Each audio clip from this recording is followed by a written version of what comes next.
I know this because of Claire. Like a bean? A bean, peas, or peanuts? Dude, it's hard to beat a good something back. My mom did. She make a pot of red beans with some cornbread. I don't know, just beans and cornbread. I don't know, a good old red bean. I guess pinto bean. Pinto Borracho beans, or what? No, I was just gonna say a handful of fucking Texas Roadhouse peanuts right out of the fucking. Shout out. I don't know if y'all ever hung out with him, but shout out Jarrett Miller. He introduced me to boiled peanuts. Yes. Boiled. Oh, boiled. Oh, they said boiled. Well, I'm drunk in my bowl. A little southern drawl comes out. Boiled peanuts. The old roasted peanuts from like a carny is always good. Yeah. Yeah. All right. What else you got? I got like several more actually. Come on. Who's your one hall pass? I'll go first because it's always the same. Amanda Seyfried.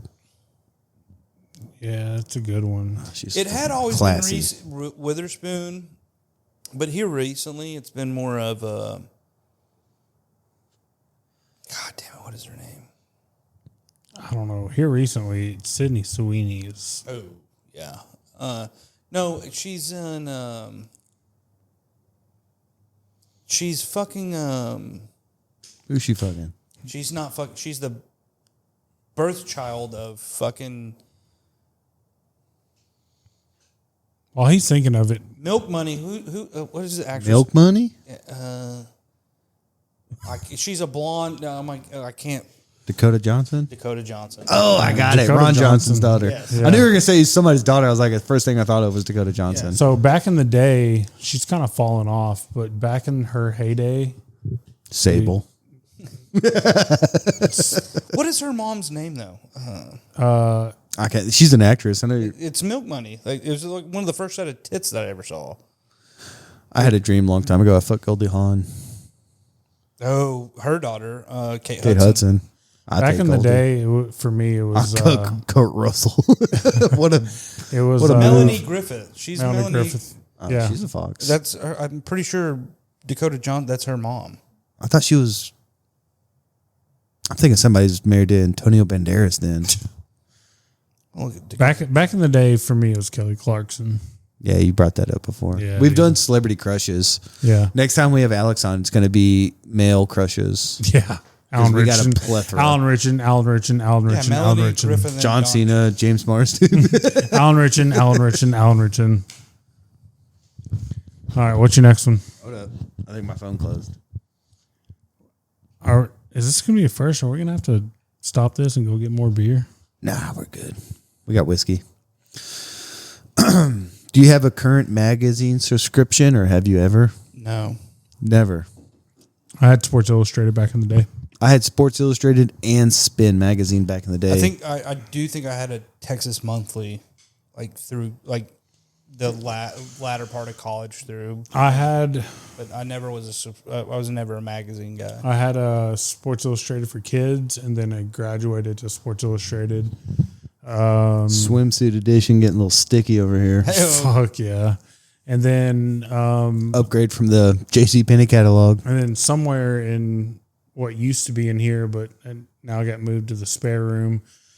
In one of my boxes, I started collecting old Sports Illustrated Dallas versions. So there's one where Super Bowl 30, where Troy is on the cover of Sports Illustrated. He's got both hands up, and it's like Super Cowboys or something. Was that the Pittsburgh? Yeah, Super Bowl 30 against Pittsburgh. I've got one with Emmett on there. I've got one. So I started collecting, like buying off eBay, like old Dallas Sports Illustrated. But yeah, I had a Sports Illustrated for kids subscription, and then I rolled it into a Sports Illustrated. Nothing currently? No, not magazines, no. I still have a Mother Jones subscription. What is that? It's like it's hard to explain. I guess it's kind of like Time, but for more edgy news. I don't know. I started delivering people, and there's like 2 people in my route that had Mother Jones, and I'd always stop and look, and it was just like really good articles, like shit that's actually happening in the real world and not just like commercialized. Never heard of it. It's kind of like edgy news. I never, you mentioned Sports Illustrated. I never had a subscription, but I do remember He wrote for ESPN for a little while too, which is actually how I found him. It was Rick Riley at the back of every Sports Illustrated issue. He had the I think it was like the Life of Riley. The Life of Riley. Yep. That was like one of my favorite magazine art. Like it was always short form type thing. Yeah. It was like a column. Yeah, like a column. Yeah. Is there one song you never get tired of hearing? Yeah, there's several. Yeah. I got 3. Can you think of any? You want me Not to off go? the, yeah, you can go.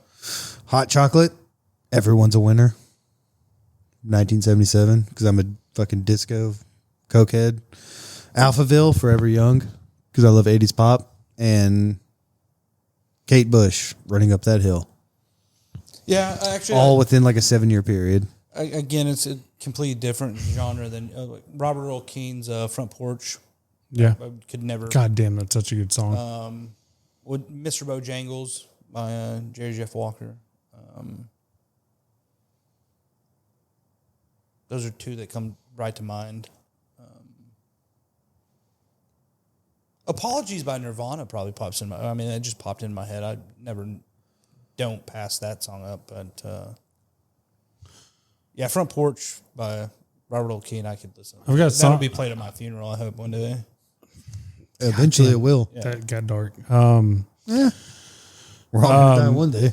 Well, I have a whole playlist called Funeral Jams. No, I tell Kel thinks this is weird of me. I was like, hey, I tell her all the time. I was like, I want this played at my funeral. She's like, what are you talking about? I'm gonna show you how many songs I have on my Funeral Jams playlist. So while you look that up, some of these you'll know, some of them you won't. One of mine is dude, number 1, If I Could Only Fly by Blaze Foley. probably Electric Feel by MGMT. What? What's that? The last song is Islands in the Stream by Dolly Parton. Kenny Rogers, dude.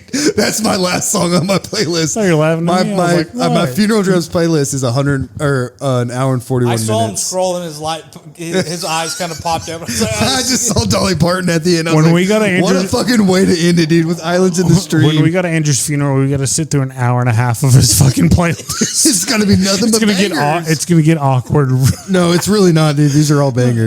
So probably like Electric Feel by MGMT. There's another Dolly Parton song, by the way. It's 9 to 5 or Candy Christmas. That's I Will Always Love You. That's appropriate. Let's see. You're Dead by Norma Jean. Norma Jean. No. When he said Norma, I said Jean.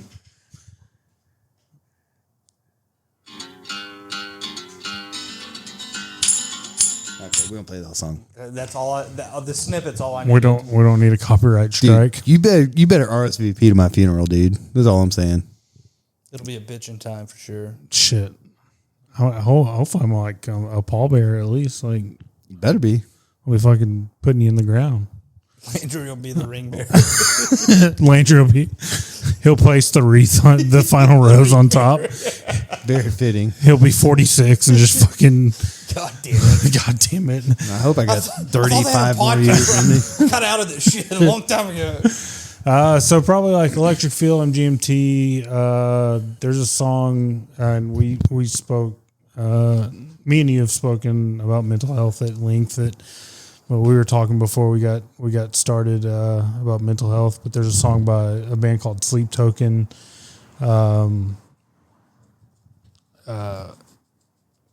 Shit, and it's so important to me. I can't remember the name. Take Me Back to Eden by Sleep Token. I'll never skip that song. I don't know. I'm very emo. You've listened to the podcast.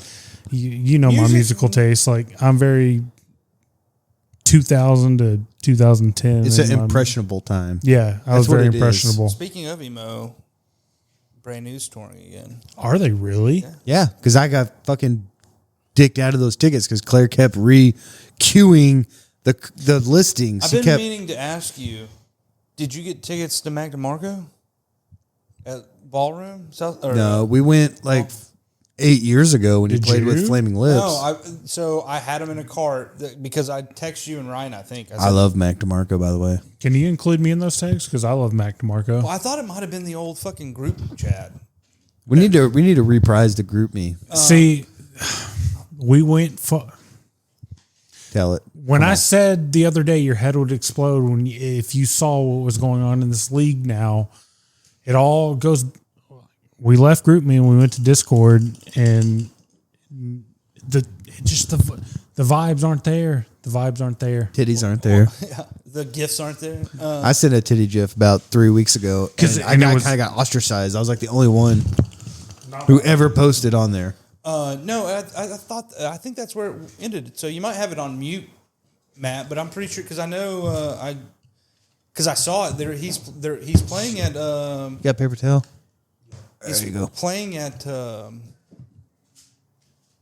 not Southside, the Longhorn Ballroom. He's playing at the Longhorn Ballroom, and I had him in a cart as soon as it was announced. Yeah, and that fucking show sold out like 3 days later. Dude, when we saw Mark DeMarco, I was still on probation, and we drank at the show, obviously. Came back to my brother-in-law's house in Dallas, and I was like, I got to go get a pack of cigarettes at 7-Eleven. And I went down Tyler Street or whatever in Dallas. Apparently, it's a one-way.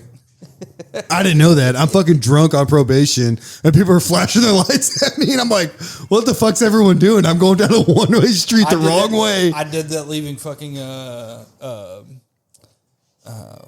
was a show. It was a Lucero show in Deep Ellum. There's a cat out there. That's a cat. That or it's Lauren, hot There's and a cat ready. in the house. We need more dogs. I need some dogs. Do I got my extra bands on? See, like that reference would go over like half the league's head right now. No, unfortunately, I could call Ryan right now, and I could say "cats in the house," and he would fucking repeat the whole thing. Need more dogs. Oh, yeah, Ryan would get it. Cat's going crazy. How is that guy not in the NFL right now coaching? No, but yeah, I was Matt DeMarco. It was crazy because my niece, she's 14 now. Last Christmas, she asked for a record player. And I was like, okay, I think that's cool. And then she gave us a list of records, and Matt DeMarco was on there. I was like, how the fuck? I was like, how do you know anything? I've got a niece, and she asked for Tame Impala records, and I'm like, the kids are all right. When are you cool? Yeah. Like, when did you get cool? That just happened. Music is something that is just like I have such a. I am a Texas country person, but it's also like it spanned my spectrum of music knows no end. Yeah. Like, again, you want to talk emo, I'll go to the depths of like Norman Jean. Like we can do anything, but it's moods. It's like where I'm at in that moment. Mm-hmm. Again, that question of what song that I would skip or whatever the question was. Like there's so many songs that I could put on repeat and never be tired of, but I can't think of them in the moment. But you put them on, and it's like, oh fuck, I'll jam that. Oh fucking not Job for a Cowboy. Caution, Dangerous Curves Ahead by Under Oath. No, it's not Under Oath. No, never mind. Not Job for a Cowboy. Dangerous. Oh, it's the Maylene and the Sons of Disaster or some shit like that. I was thinking that makes me think of my brother. Dude, you put that on. That makes me think of MySpace. That shit blew up on MySpace. Mothership. If you put Mothership on, I'm not gonna fucking tune out on that. Like, we just had a good time of music. No, yeah. And again, like I just like music is a thing to me. It's transcendent. Yeah. All right, you guys got a spirit animal? Otter. Mine too. Damn, really? I already knew. I'm a long-haired wiener dog. Nice. I actually I took another trip to I took seniors on a trip the other day to the Dallas Aquarium, and I had to get a close-up of the just all the otter pictures. Otters are the shit. They're fucking assholes, right? No, they're not. Yeah, they rape. Yeah, they're fucking assholes. But they're the coolest, most laid-back. Yes.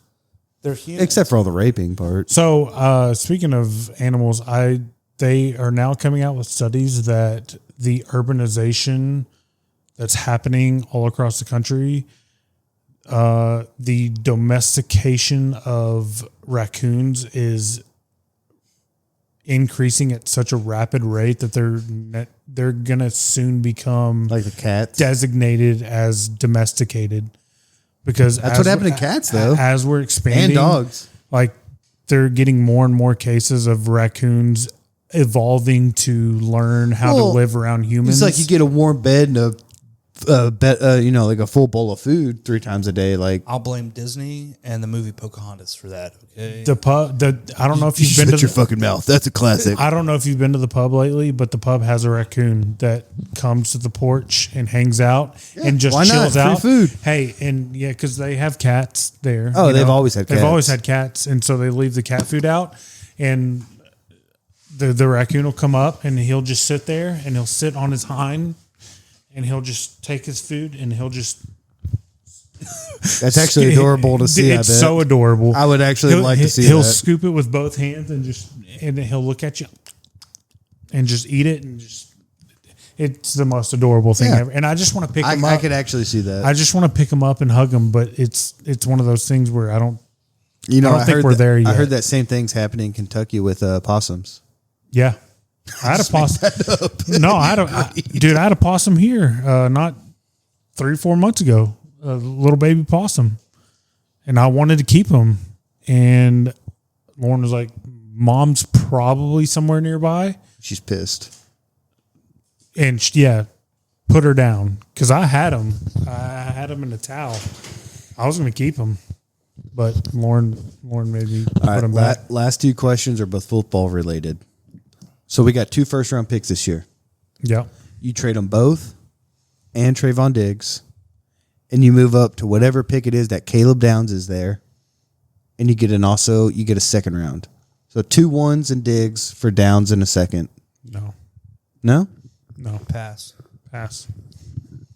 As much as as good as Caleb, I think Caleb Downs. But I feel like with our new defense, is that the only vulnerable spot we have left is safety? Nope. Hold on. Where else are we hurting? The end. The whole fucking team. No, not the whole team. Offense is pretty fucking good. So we're talking defense. No. Offense isn't good. Offense is good this year. We're not going to have a secondary receiver next year. No. Unless they franchise tag them. We're going to franchise tag him. They're going to franchise tag them. Then you're fucking up the whole. You're not going to have cap space. We got the second most in the league George right now. Pickens will not be on this team next year. Yeah, he will. Yeah, it will. It'll be franchise tag. He'll be franchise tagged.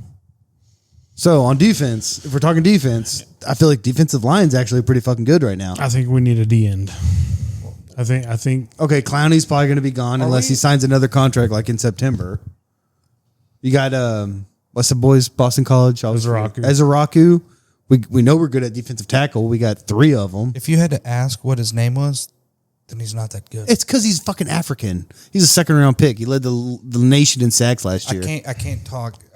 Ezeraku, as a rookie, Ezeraku has been pretty good. I'll take 2 first rounds over. We need all the draft capital we can get. I need 2 first round. If they're graded out, especially as 2 first round draft picks. But we don't have a second or a third, so you get a premier position pick and a second, and you get rid of a cap guy who doesn't want to be here. That's why I included Diggs. He doesn't want to be here.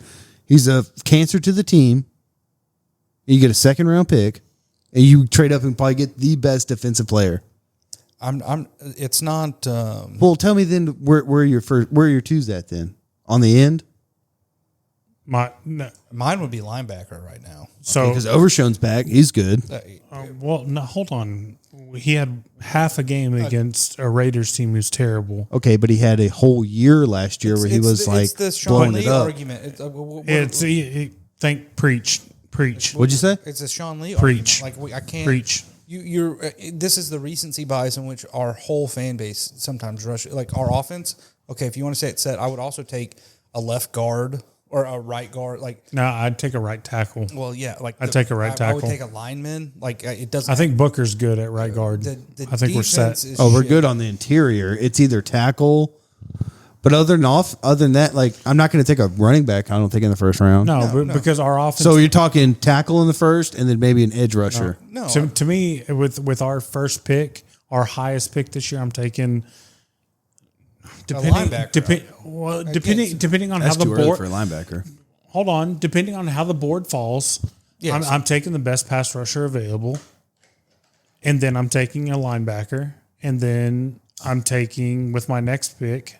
I'm taking somebody in the secondary. See, I think, but then the value just goes down. I'm trying to think outside the box here because I think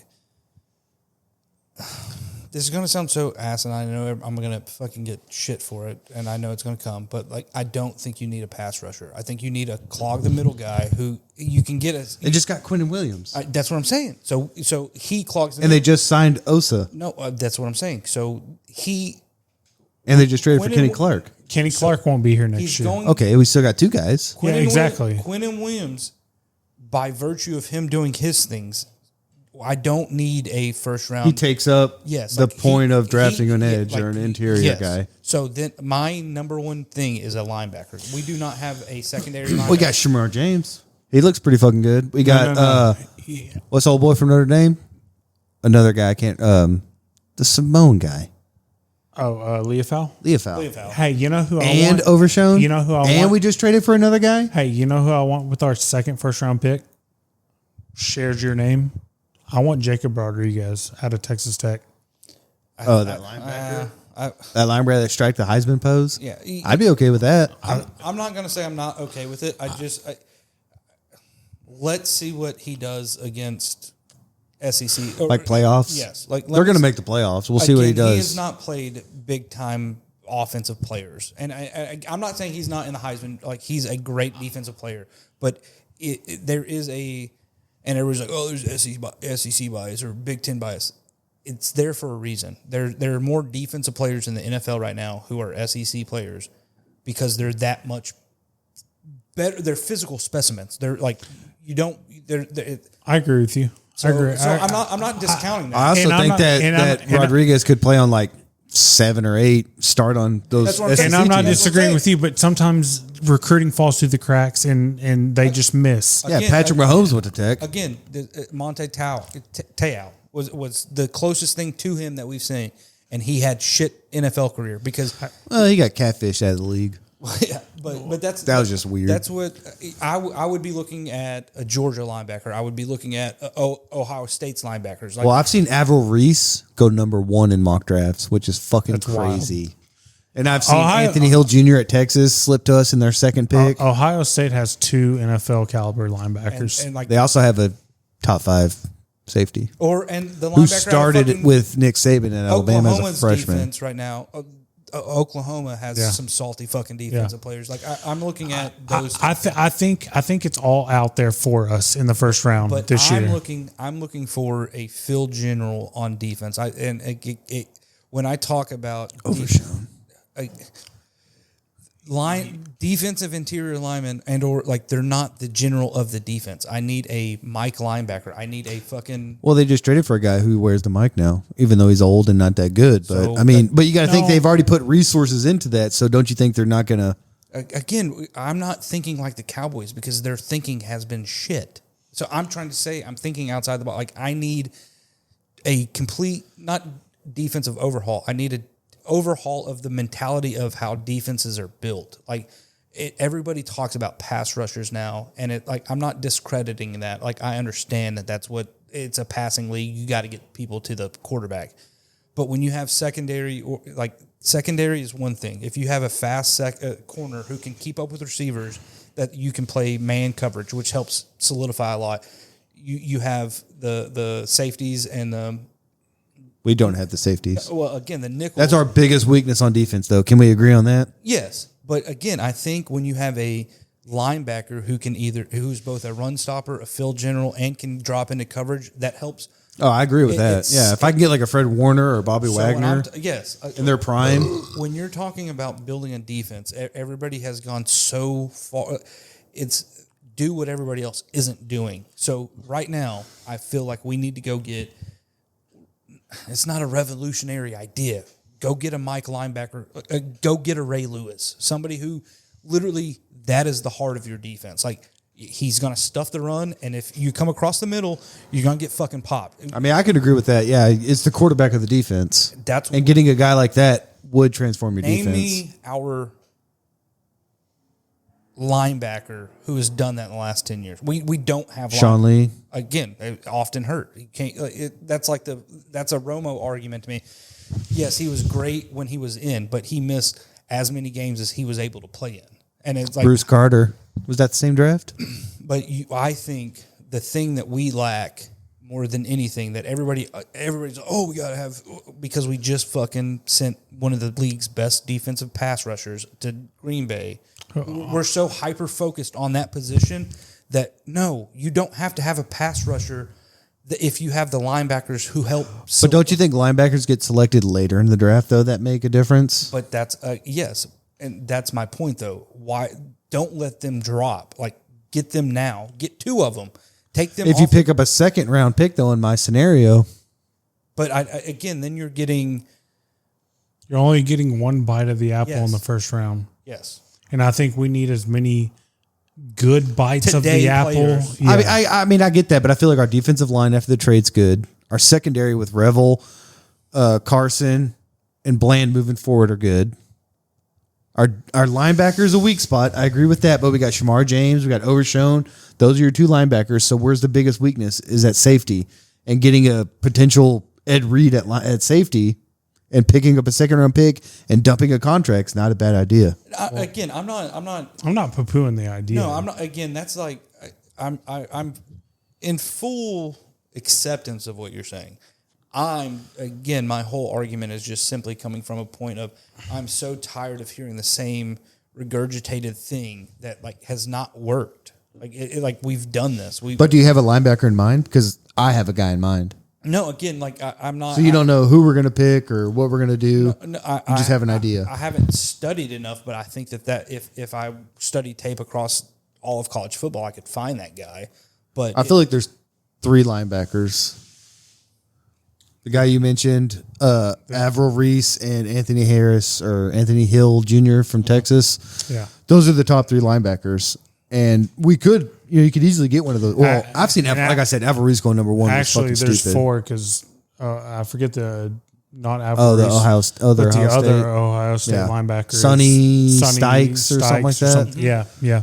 He And then I could be talked into your argument because if we get that linebacker and then we do hit another guy that hits, you get a 2-for-1 deal. that's what I'm saying. Like I just want to trade Diggs. Is what it comes down to. Well, I don't want to be Diggs. To me, Diggs he's don't want gone. to be here. He's and gone. that's just a way to offload that contract and to get a blue chip player. But see, to your argument is, I would say you could still trade Diggs for a 3rd and 4th. Yeah. Which I'd be okay with. If we And- got 2, and kept our 2 ones, and then we traded Diggs, Yeah. I'd be okay with that. I And- just want Diggs off the team, and, of course. and I think which is what it comes down to. And I think y'all are overlooking the fact that we're not going to keep 3 of the same DTs around, and Kenny Clark is due 20. He's like 32. He's due $26 million next year, so he is going to be jettisoned in the offseason. So that's $26 million. I made up my mind that Kenny Clark's just a rental. This is again, I think if we step back from the whole idea of we just traded one of the best pass rushers in league history. Hold on, who in the last 2 weeks has had 0 quarterback pressures and 0 quarterback hits, But and has been proven to be taken out by good left tackles. again, but I would argue, and I like it doesn't show up on film. It actually does show up on film.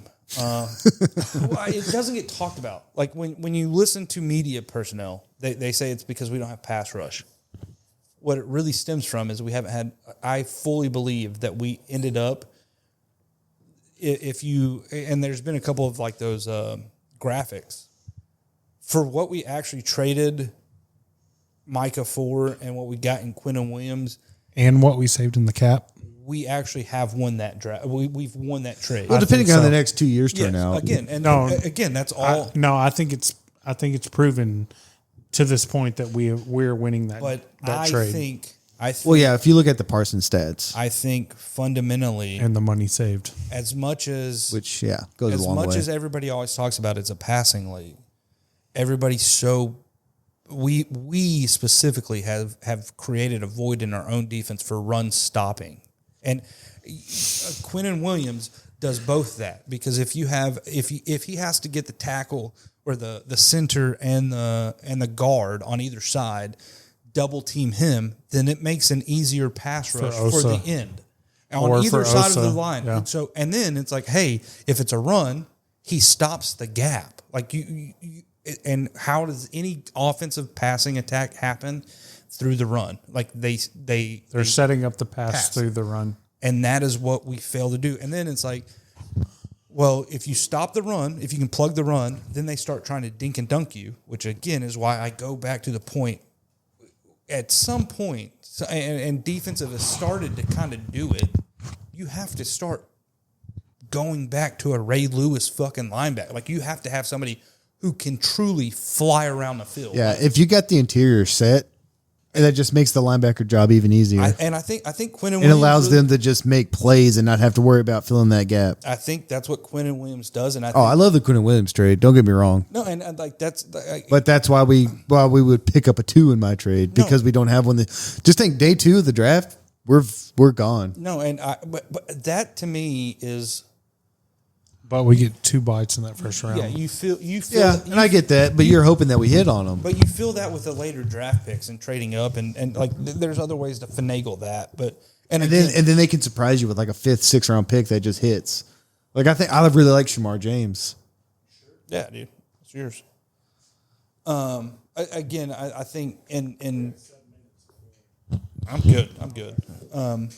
I think in my scope of what I look at in the Dallas Cowboys, again, I don't think Pickens, our offense could have a major drop off next year. Pickens is going to get franchise tag. Again, that's what everybody says. I just don't believe it yet. Like, I think he will hold out. I think everybody forgets. But the franchise tag is going to be fucking huge for a receiver. Why would he hold out on that when he likes being here? I don't know. And he's going to get like 30-something million for 1 year. I don't know. He is still a prima donna. Yeah, but he likes being here, though. Him and CD are like best friends.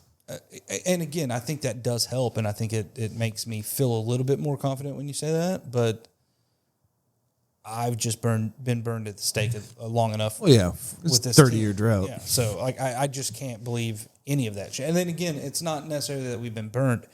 It is that this fucking ownership and this fucking general manager is the most moronic fucking person in the goddamn. Give me Nico over Jerry Jones as the general manager. That's a hot take. I'll say it 1,000 That's times. a very hot take. I'll say it 1,000 times. I would take Nico Harris. Jerry is a GM, though, and not an owner. Probably would have been fired 2003. I would say 99. Yeah, not make it to the 21st century. Yeah, that's how terrible he really is at this shit. All right, last one. These are Hall of Fames. David Johnson, yes or no? Running back for Arizona? There's a period of time, though, where he was one of the best in the business, kind of like Terrell Davis. No, I don't think he will. Chris Johnson. There's a lot of Johnsons, by the way. Y2K? Yeah. CK. CK. TK 2K. Or CJ 2K. No. 2,000-yard receiver. These next two might already actually be in the Hall of Fame. I didn't check it, but Andre Johnson. Yes. Yeah. Calvin Johnson. No-brainer. Absolutely. That's a no-brainer. Lane Johnson.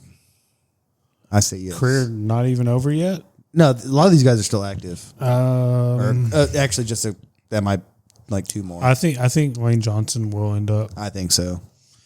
Patrick Willis. Yes. These are hard because the recency bias, and I find that it's just like the Cowboys Ring of Honor. What did you do in the broader spectrum of? I feel like Patrick Willis though was other than Ray Lewis the best linebacker in the game for a time. Luke Kuechly, Patrick Willis, Yeah, but how long though? Is it 2 years? 4 or 5 years? No, he probably had a good 3-4 year run. No, I'm just asking when you're the criteria, is it 2 years? Is it 5 years? I mean, of what being great? Yeah. Oh, he had a good 3-4 years of being one of the top 2 linebackers in the NFL. That wasn't my point with recency bias. Is you look at people like fucking.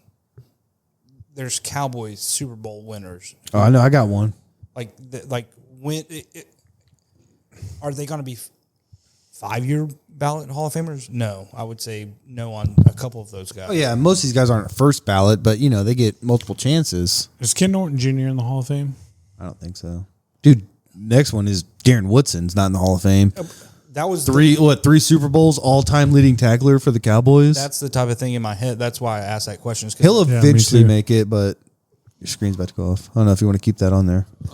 But if he hasn't, if it's taken this long for that dude to be in there, What, Darren Woodson? yeah, Yeah. like Well, it just shows like eventually maybe some of these guys will. well, and that's what I'm saying about the recency bias. Like, yes, I could say all these names based off of what I remember immediately, yes, but then it's like put Darren Woodson in the conversation and fuck, that dude's waited. Drew 50. Pearson waited like 50 fucking year, or not that much, and but then he just went in. And then there's a wider conversation of the Cowboys like bias, like keeping Cowboys out because of the hate and all that. Like Darren Woodson, I feel like deserves to be in though. No, Darren Woodson should have been in 10 years ago. Yeah. 5 years yeah, ago. yep. I agree with Calais that. Campbell, he's been like in his 19th year, but he's been pretty fucking good. I think he'll end up there. He won't be first, second ballot, but he's like Frank. Like if Frank Gore makes Yeah. it, it's because of the longevity. Frank Gore's another person. It's like Yeah. if people like and Frank Gore might have He was never the best, But- but he accumulated a lot of stats, yeah. like Emmitt Smith. Yeah. But Emmitt Smith was the best. He won like four Russian titles. I got stats here for Emmett versus Barry if we're gonna get there. I'd never argue. By the way, we're well over 3 hours right now. Odell Beckham Jr. No. Nope. He was like, but that's my Terrell Davis argument that His catch is not even the best. it's not just a catch though. His rookie, he had like the best rookie year. That does again. He had like, but a window of time where like a 4-year window where So was he not one of the top 3 But receivers? a window of time does not make you a Hall of Famer. So It did for Terrell Davis though. He had like 3 or 4 good years. So do you want me to tell you the easiest way to tell if somebody's a Hall of Famer? When they say their name, the first instinct that pops into your head. That's your answer. it's a catch. It's a Yeah, singular- but you're basing his whole career on a catch and not like a That's 3-year what he's window. saying. That's what I don't think of the 3-year. Again, a 3-year window is not enough for a Hall of Fame. Yeah, career. I don't think so either.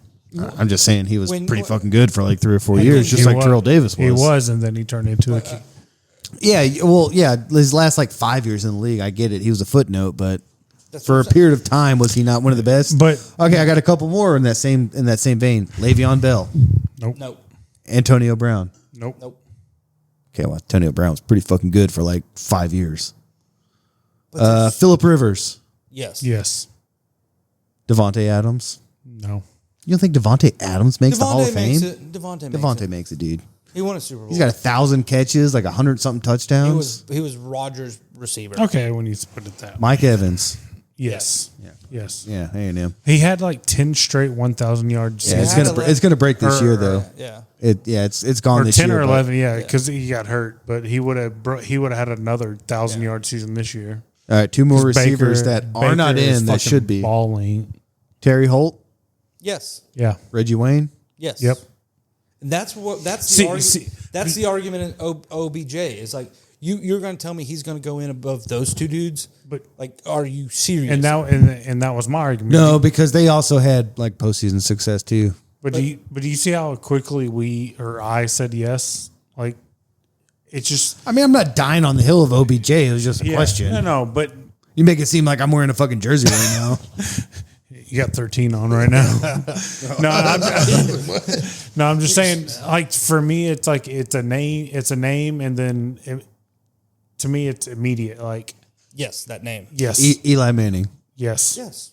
Matthew Stafford. yes. Yeah, I think that's last one was Tony Romo. Ring of Honor, Ring of Honor, yes. Ring of Honor, yes. Hall of Fame, no. Hall of Fame, no. I wouldn't even put him in the Ring of Honor. You want to put him in Ring of Honor? No. Brother, he was. He's the all-time franchise leader, at least for now. I think Dak's about to break that record. Again, it's just that is my bias against the Cowboys, though. But yes, he'll be in the Ring of Honor. But He's a top 3 currently. He'll end as a top 4 quarterback in franchise history No one does top I'm three. not gonna. I won't. Top. He'll be a top 3 I quarterback. won't over argue- Dak.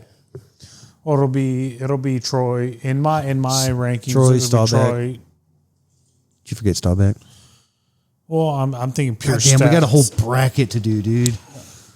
It's gonna be a 4-hour episode. I ain't got nothing to do. I'm home. I was gonna say, it was I'm a home. 4-hour episode. Half a bottle of whiskey left, boy. Yeah, and I haven't seen Jake in apparently I got 4 a years. couch to sleep on right here. Yeah, you got a bed, dude. I got a whole bed. I might just text Claire and be like, "I'm staying here tonight." I just don't. If that's the case, I'm about to start really drinking, Rip it, boy. dude.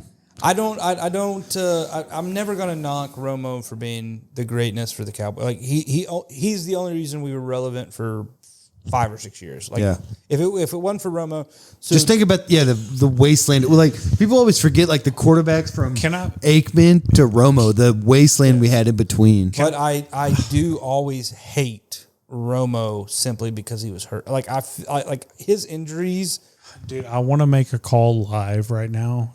And Who are you going to call? He's in Mountain Time. Who's that? Brandon? Yeah, because it's earlier though. Yeah, exactly. I want to make a call live because I'm going to pee. Me and Brandon. It's the fourth pee of the night, by the way. Me and Brandon watched Hey, be careful, just because. Hey, Andres and his girlfriend just pulled up. Hey, if you need to pee, just walk through the back door. You know where the bathroom's at.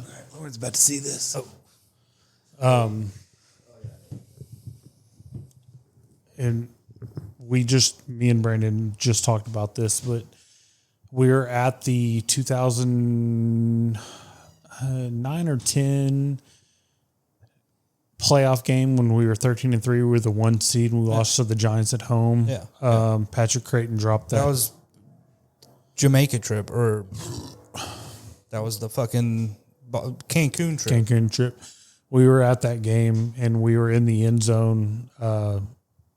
We were sitting in the end zone where Patrick Creighton dropped that pass that would have put us ahead. Okay, so stop. Hold on. Pause. Do you want me to? No. You and Brandon were at a 13-3 playoff game in which we lost basically because of a non-catch. And then fucking Troy and fucking Ryan were at a playoff game. We're in also non-catch. Non-catch, yeah. So fuck everybody in the league now because you fucking jinxed us. If you put it that way, yeah, pretty much. Never go to another fucking playoff game. I probably never will. Giving my economic status, probably never will. But yeah, no, we were there, man. We were 13-3 that year. Bill Parcells, 13-3. Romo was rolling. T.O. was there. Patrick Creighton was wide receiver 2. Yeah, and Patrick Creighton dropped that pass. We were sitting in the end zone. We had end zone seats. Shout out to his dad, Dr. Ewing. We were sitting in the end zone, and we were down. I forget the score, but we were down, and it was like 3rd and maybe like 7 or 8. Romo took a shot to the end zone, hit Patrick Creighton in the hands right in front of us in the end zone. He dropped it and settled for a field goal, and then we ended up losing that game. But yeah, me and Brandon were there. There were so many moments in Romo's career that there's no piss. Good job, dude. Good job. There's just been so many moments in Romo's career, and like Ring of Honor, yes, but it's also as a fan when I look at quarterbacks across the league or in the pantheon of NFL times, those are games you don't like. He was not a true leader. He was a great quarterback, but I don't think he was a leader of men. Like, but did he drop all the passes that were laid in the basket? No, again and again. But this is we can equate all those games to those singular pass drops, and I'm not discrediting any of that. Like Dez fucking did catch it, so that's true. Count. Patrick Creighton dropped a fucking wide open pass in his hands. That's but like, also true. But I don't equate. And this is just a me thing, and I own it, but I just don't look at Romo, even the way he is on the call. Like I was gonna say, he could get in as an overall contributor, but I just don't. I just never saw him. This has nothing to do with the Hall of Fame conversation, by the way. This is just my non-vote for him. Like, this is just me. Like, I just never see him as. He was the aloof, goofy quarterback, but he wasn't the leader of that team. Like Aikman was. Jason Witten was the leader of that team. And so if he had been the fucking leader of that team, I think he did win a Super Bowl. I think he does win more. But I just don't think of him as a Aaron Rodgers. And again, people fucking shit on Eli Manning all they want, but like, he led that team. Like, again, like, he doesn't have the Peyton Manning in him. He doesn't have that. I feel like everybody in the locker room was like, well, yeah, he's the quarterback, but we don't respect him. Maybe they respected him in the sense that, like, yes, you're a good quarterback, but I'm going to disagree here. I'm going to say maybe that was the vibe. Maybe that was the sentiment in 2016 when Dak burst onto the scene. But in 2009, it was Romo's team. If you go back and watch, I don't want to say go back and watch. It just never synced up. Romo never had the defense. And he got the line late in his career. I agree. I watched it. I was there. We all lived it. It never synced up for him. It was never the right time for him. But that's the argument that I'm making. Like we're sitting. You can make excuses for him, but I never saw the fire of a leader who, again, watch his post game press conferences. He had the Jason Garrett effect. That's like he had the I threw an interception. I'm going to clap and say it's okay. We'll get it. That's the part that drives me nuts about him, and I cannot forgive him for that because I needed him to go to the sideline. But you know who was a good leader and a big press conference guy that never made it? Tim Tebow. Again. So just because you have that attribute doesn't mean it's going to carry over. But that's why we're talking about people who it never happened for. Like, it didn't happen for him. Greatest college quarterback of all time. Johnny fucking football. Hey, it's Tim Tebow. He beat Alabama on the road as like a true freshman. After catching his own pass. Yeah. I mean, you could make the argument, dude. No, actually. But honestly, the body of work would tell you it's Tim Tebow. Yes. But again, it's just one of those things where I think it's the same reason I would like Jason Garrett is the second longest tenured Cowboy coach in history. And he will be the most forgotten Cowboy coach in history because got Coach of the Year one year, didn't he? He never had a fiery. You have to get again. If Patrick Creighton dropped that pass, I need you to go over there and fucking get in his grill and say fuck all, like get your shit together. That was never Romo's. There is a leadership quality to it. Again, it's just all personal for me. No, I get what you mean because there's clips of Aikman just chewing guys out. Yes, and that's what a leader would do. Yes, like do your fucking job because I'm putting it in your hands and you have to do your part. That really is the ultimate comparison. Is like I never saw that lightning rod in Tony. And it's like that's again. You listen to him on the calls. He's just bubbly, and again, I love that because he's fun. Like. He literally played football because he loved the game. He was just like naturally good, but he also just didn't have that fire. Yes, and that drives me nuts because I do, at the end of the day, just sit back and look at what if he'd fucking railed into somebody one time, like just said, again, Jason Garrett, the same thing. Like, dude, you had these great teams. Garrett wasted a lot of talent. You had so many good seasons and you never every time somebody threw a fucking interception or picked up a fumble you didn't get on their ass. Like you just said it's the image of him clapping on the sideline. And you got to think he took over for Wade Phillips, which is literally Camp Cupcake. Yes, and so that was just such a wasted talent. It's late, but Prince Landry has made his appearance. Back. You're back. I don't play. You don't play. What does that mean? What are those chicken nuggets on your shirt? No. You sure? No, it's Dunkin'. Tendies. Yeah, but those are chicken tendies. Okay, yeah, you're right. Those Dunkin'. are tendies. Dad shops at Walmart, so No, the boy can wear Nike. This was from Nike. store. Yeah, but your Exactly. dad wears Walmart. That's a what he's saying. 6-piece chicken tendy. Do you remember my buddy Jake Yeah. from back in the day Our old house. at our old house? Yeah. That's Yeah. yeah, you remember Jake? You had less hair Yeah. at the time. Remember me?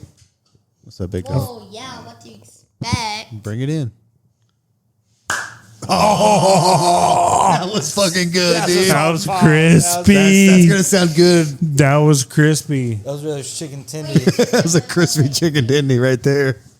Get this video to 1 million likes. 1 million likes. I'd be happy I'd with be just happy like with like 100. 100. Yeah. That would be a record. Yeah. Yeah. Landry, you want to pull? 65. Oh no, Land boy. you gotta chill out, dog. Hey, up. hey, come here. Come give me a hug. Come give me a hug. Love you. Bye everybody. I'm leaving now. Bye, Prince. You We want love you want to dap up Jake? I know you don't know him well enough to hug him, but you want to dap him up? Give me that. Nope. Give the backside. Give the backside. Yeah. Now dap it up. Landry, There you go. you know me enough to give me a hug? That's what's up, buddy. I appreciate that. Wait. Nope. There you go. No. The first one was spot on. Dude, that was a Y'all's classic. two was That was good, dude. That was solid effort. I'm not even gonna try again because it's not gonna top that. No, that was legit. I gotta play kickball with him in the morning. I'm gonna be hurting. I got 3 hills to die on, by the way. The afternoon. Oh, afternoon? You gonna let me sleep in? That must be nice. You gonna let me sleep in? 50-50. I'll take it. He's gonna just slap you like we Head- don't want to be slapped to wake you up. Head in, buddy. All right, I love you. Hey, love you. All right. Nope.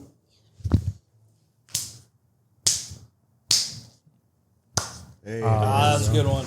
That's a good one. Love you, buddy. Good ender. Bye, Bubba. All right, 3 hills. Subscribe. That's like his catchphrase. Every time somebody was Subscribe. like and subscribe. Side note: has he just not like? I know it's been a long time. Is he not just huge since the last time you seen No, him? I, like in my head, I'm thinking, Like a toddler. yeah, like I see him running around, no pants, In a diaper, yeah.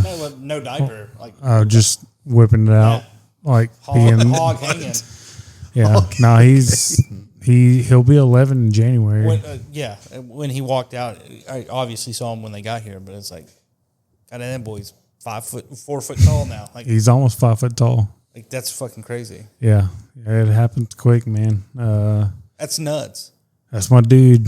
Like he's into soccer. He picked the wrong player. He's a Ronaldo fan. He picked the wrong player, but yeah, he picked the Wrong button. He picked the wrong one, but no, he's my dude. He's my ride or die. He As it should be, man. That's a little yeah, Matt. yeah, and he's my buddy.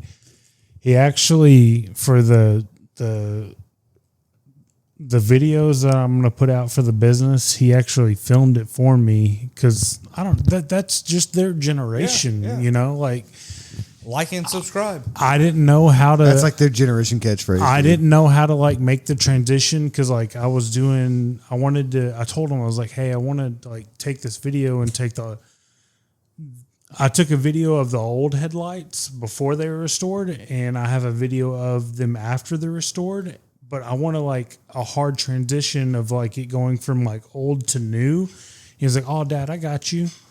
And so he just like I sent him the 2 clips, and he merged them together, and then like the video starts with the old headlight, and then it like fades into the new headlight where it's like restored, and I'm like.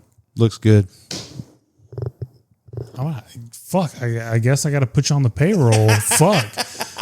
But he's my little dude, and I know it's been Thinks years. Pops thinks he's an IT. Little man fucking just running the show. Dude, over he's here. running the show, and Love it. I know it's been years since you've seen him, and Andrew sees him whenever he's over, but nah, dude, he's my dude, and That's crazy. It really is. he's my dude, and wouldn't have it any other way, man. Good. I think Matt's All a right. little drunk. Dude, I am drunk. He's in the lovey-dovey mode. What's your count over there? Is 7, 6? That's a solid count right 1, now. 2, 3. Those are 16 ounces. 7. That's 7. That's And 9 some beers. pulls. Yeah, that's good. Yeah. Are we not getting Brandon on? We're going to move on to Hills? Do you want to get Brandon on? I mean, we can. We're probably going over 4 hours, dude. Oh, we're going over. This is going to be the 4 first for 4 hour sure. because we still got a bracket.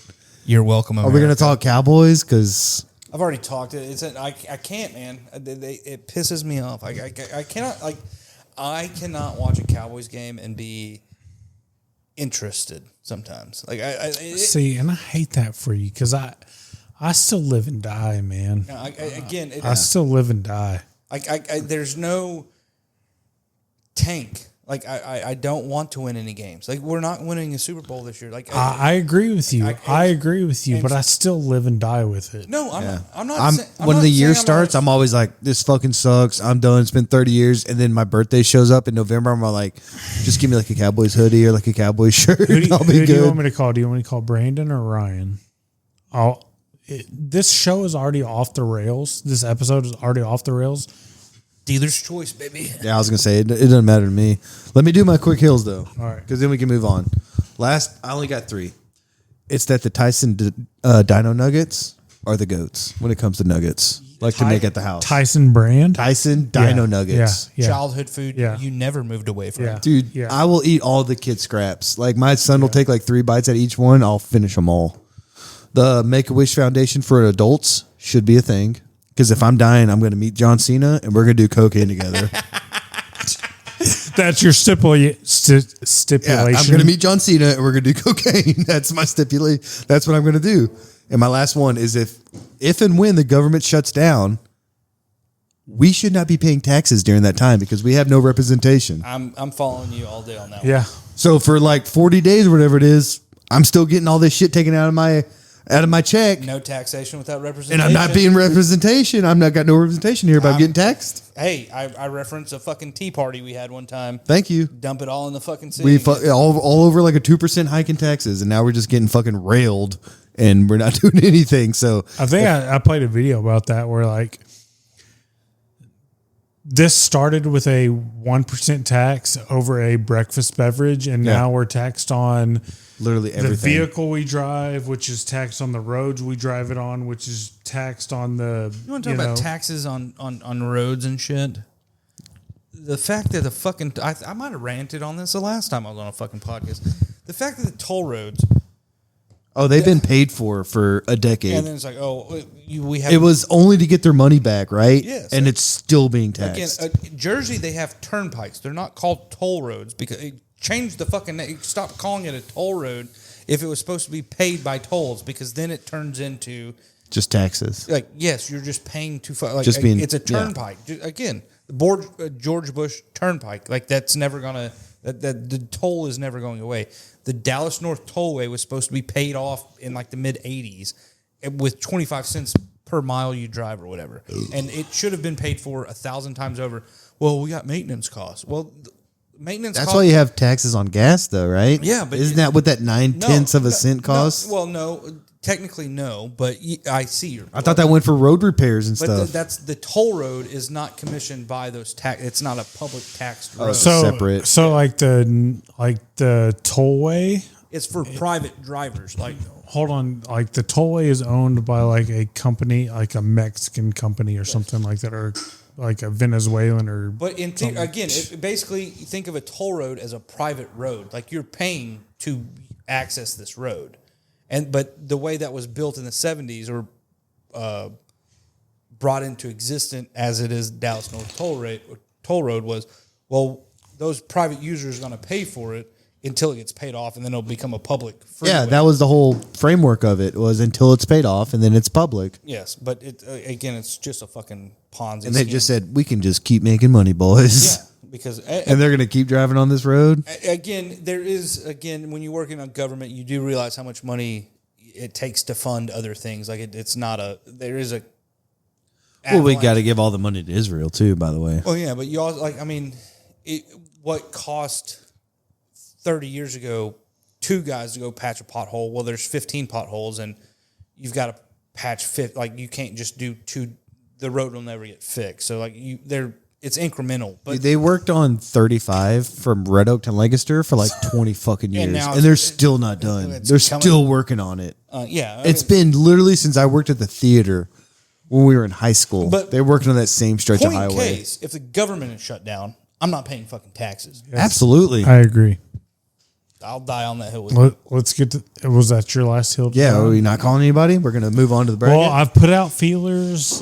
Don't put out a filler. Cold call them, dude. Cold call. Cold call. Who you got? Oh, don't be looking at my bracket, dog. I need to see. Let's call it Ryan. And when he gets on the phone, we're just gonna. Are y'all hearing that? Yeah, I can hear it. All right. All right, I'll let you take it. Then we'll be like, surprise, bitch.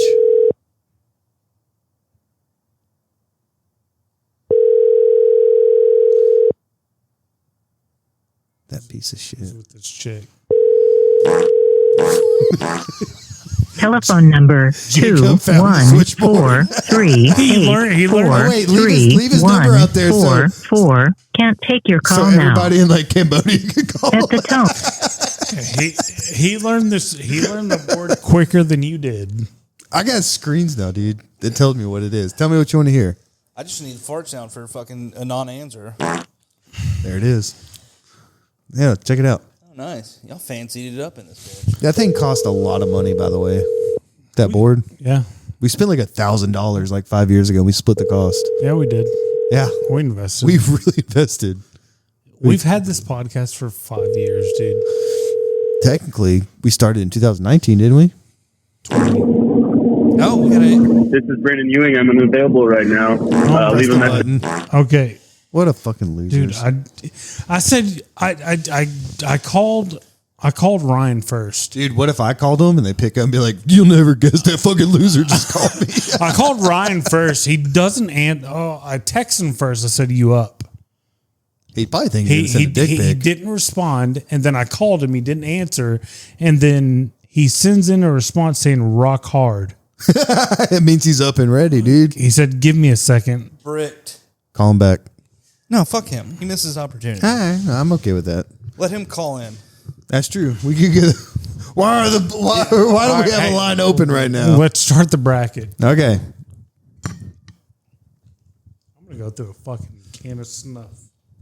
Attaboy. I almost asked you in a good cigarette or in a good beer too. I drank all of Jacob's beer. No, you didn't. I drank plenty over there myself. We're gonna finish that bottle of whiskey too by the night's over. Oh. All right, why- I brought fucking love you, boys. That's why I brought it, boys. all right. First round, we got number one seed. Lauren asked me first thing I did when I walked in. She goes, "How much have you drank?" I said, that's not of your concern, You'd be surprised how excited your dogs got when they saw me. dude. Bernie was squealing by the time I left. My dog, if he was human, it would be rape. What my dog does to him. Dude, Bernie he fucking loves me. Bernie Mac fucking loves Andrew. Fucking. He's Hey. probably just smelling all the piss on his pants. He's like, That's a good prediction. Red Rocket is fucking just fully. Yeah, listen fully to our out. episode entitled Snail Trail. That was Bernie inspired. All right. First we got Dirk versus Tyron Smith. Dirk. That's Move why- it along. That's why he's a 1 seed. Not even close. Yeah. Dirk versus who? Tyron Smith. Who's this piece of shit? Yellow. Hello. Hey, buddy. You were live on air. We are recording a podcast right now. It is me, of course, Andrew, and the great Jacob Walker Hello, you dickbag. on air. We're 3.5 hours in, dude. We're 3.5 hours, 18 beers, and a quarter a bottle of whiskey in. What's up, dude? You're on air right now. Oh my God, that was the least. Did he hang climatic- up? No, he's still Caller, connected. are you there, caller? All right, we're moving on. Ryan?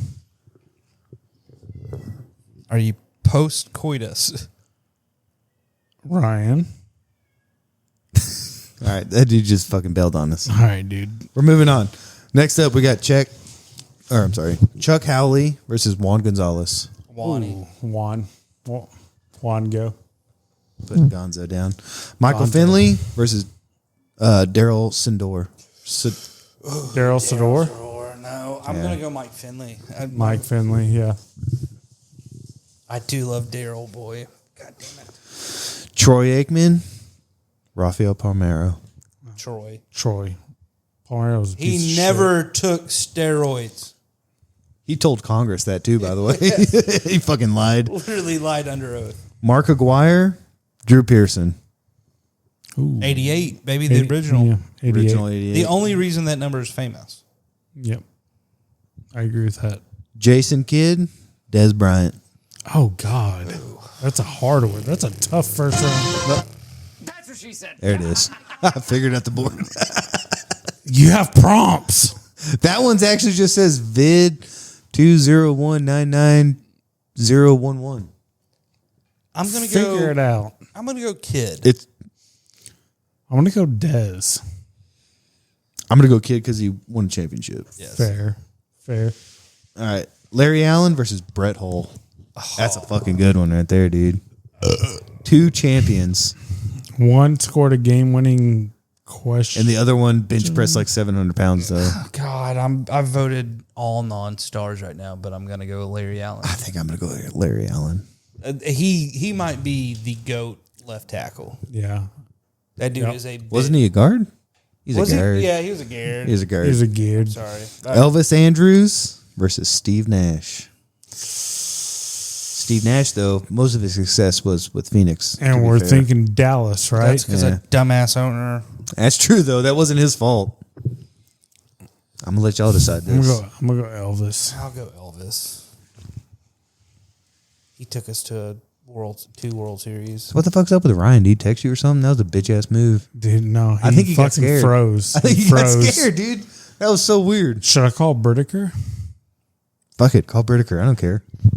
All right, we're going to keep going, though. It's Pudge Rodriguez versus Marty Turco. Pudge. Pudge. Oh, Pudge was the one seed. Put all these fucking stars in shitty spots. I don't know, man. We're gonna go Pudge overrules, but fuck that, Dude, Pudge is... It's Pudge. That was my one. Yeah. That was a one seed for me. Darren Woodson versus Michael Irvin. Ooh. Oh my God! Why would you do that? I told you it was random, dude. I had 4 1 seeds, and then I told the number to Claire, and she picked it. So Claire. So you basically left picked this up to Claire? Pretty much, yeah. I'm gonna go Irvin though, playmaker. Yeah, I think He was more important to the team. One of them is in the Hall of Fame. One of them's not. I texted Brittaker you up, and he responded immediately. Yeah, what up? All right. Should I gotta call him? Brittaker. Phone him in. Dude, this is such an off the rails episode. We're gonna hit 4.5, dude. Oh, easy. Say what's up, dick bitch.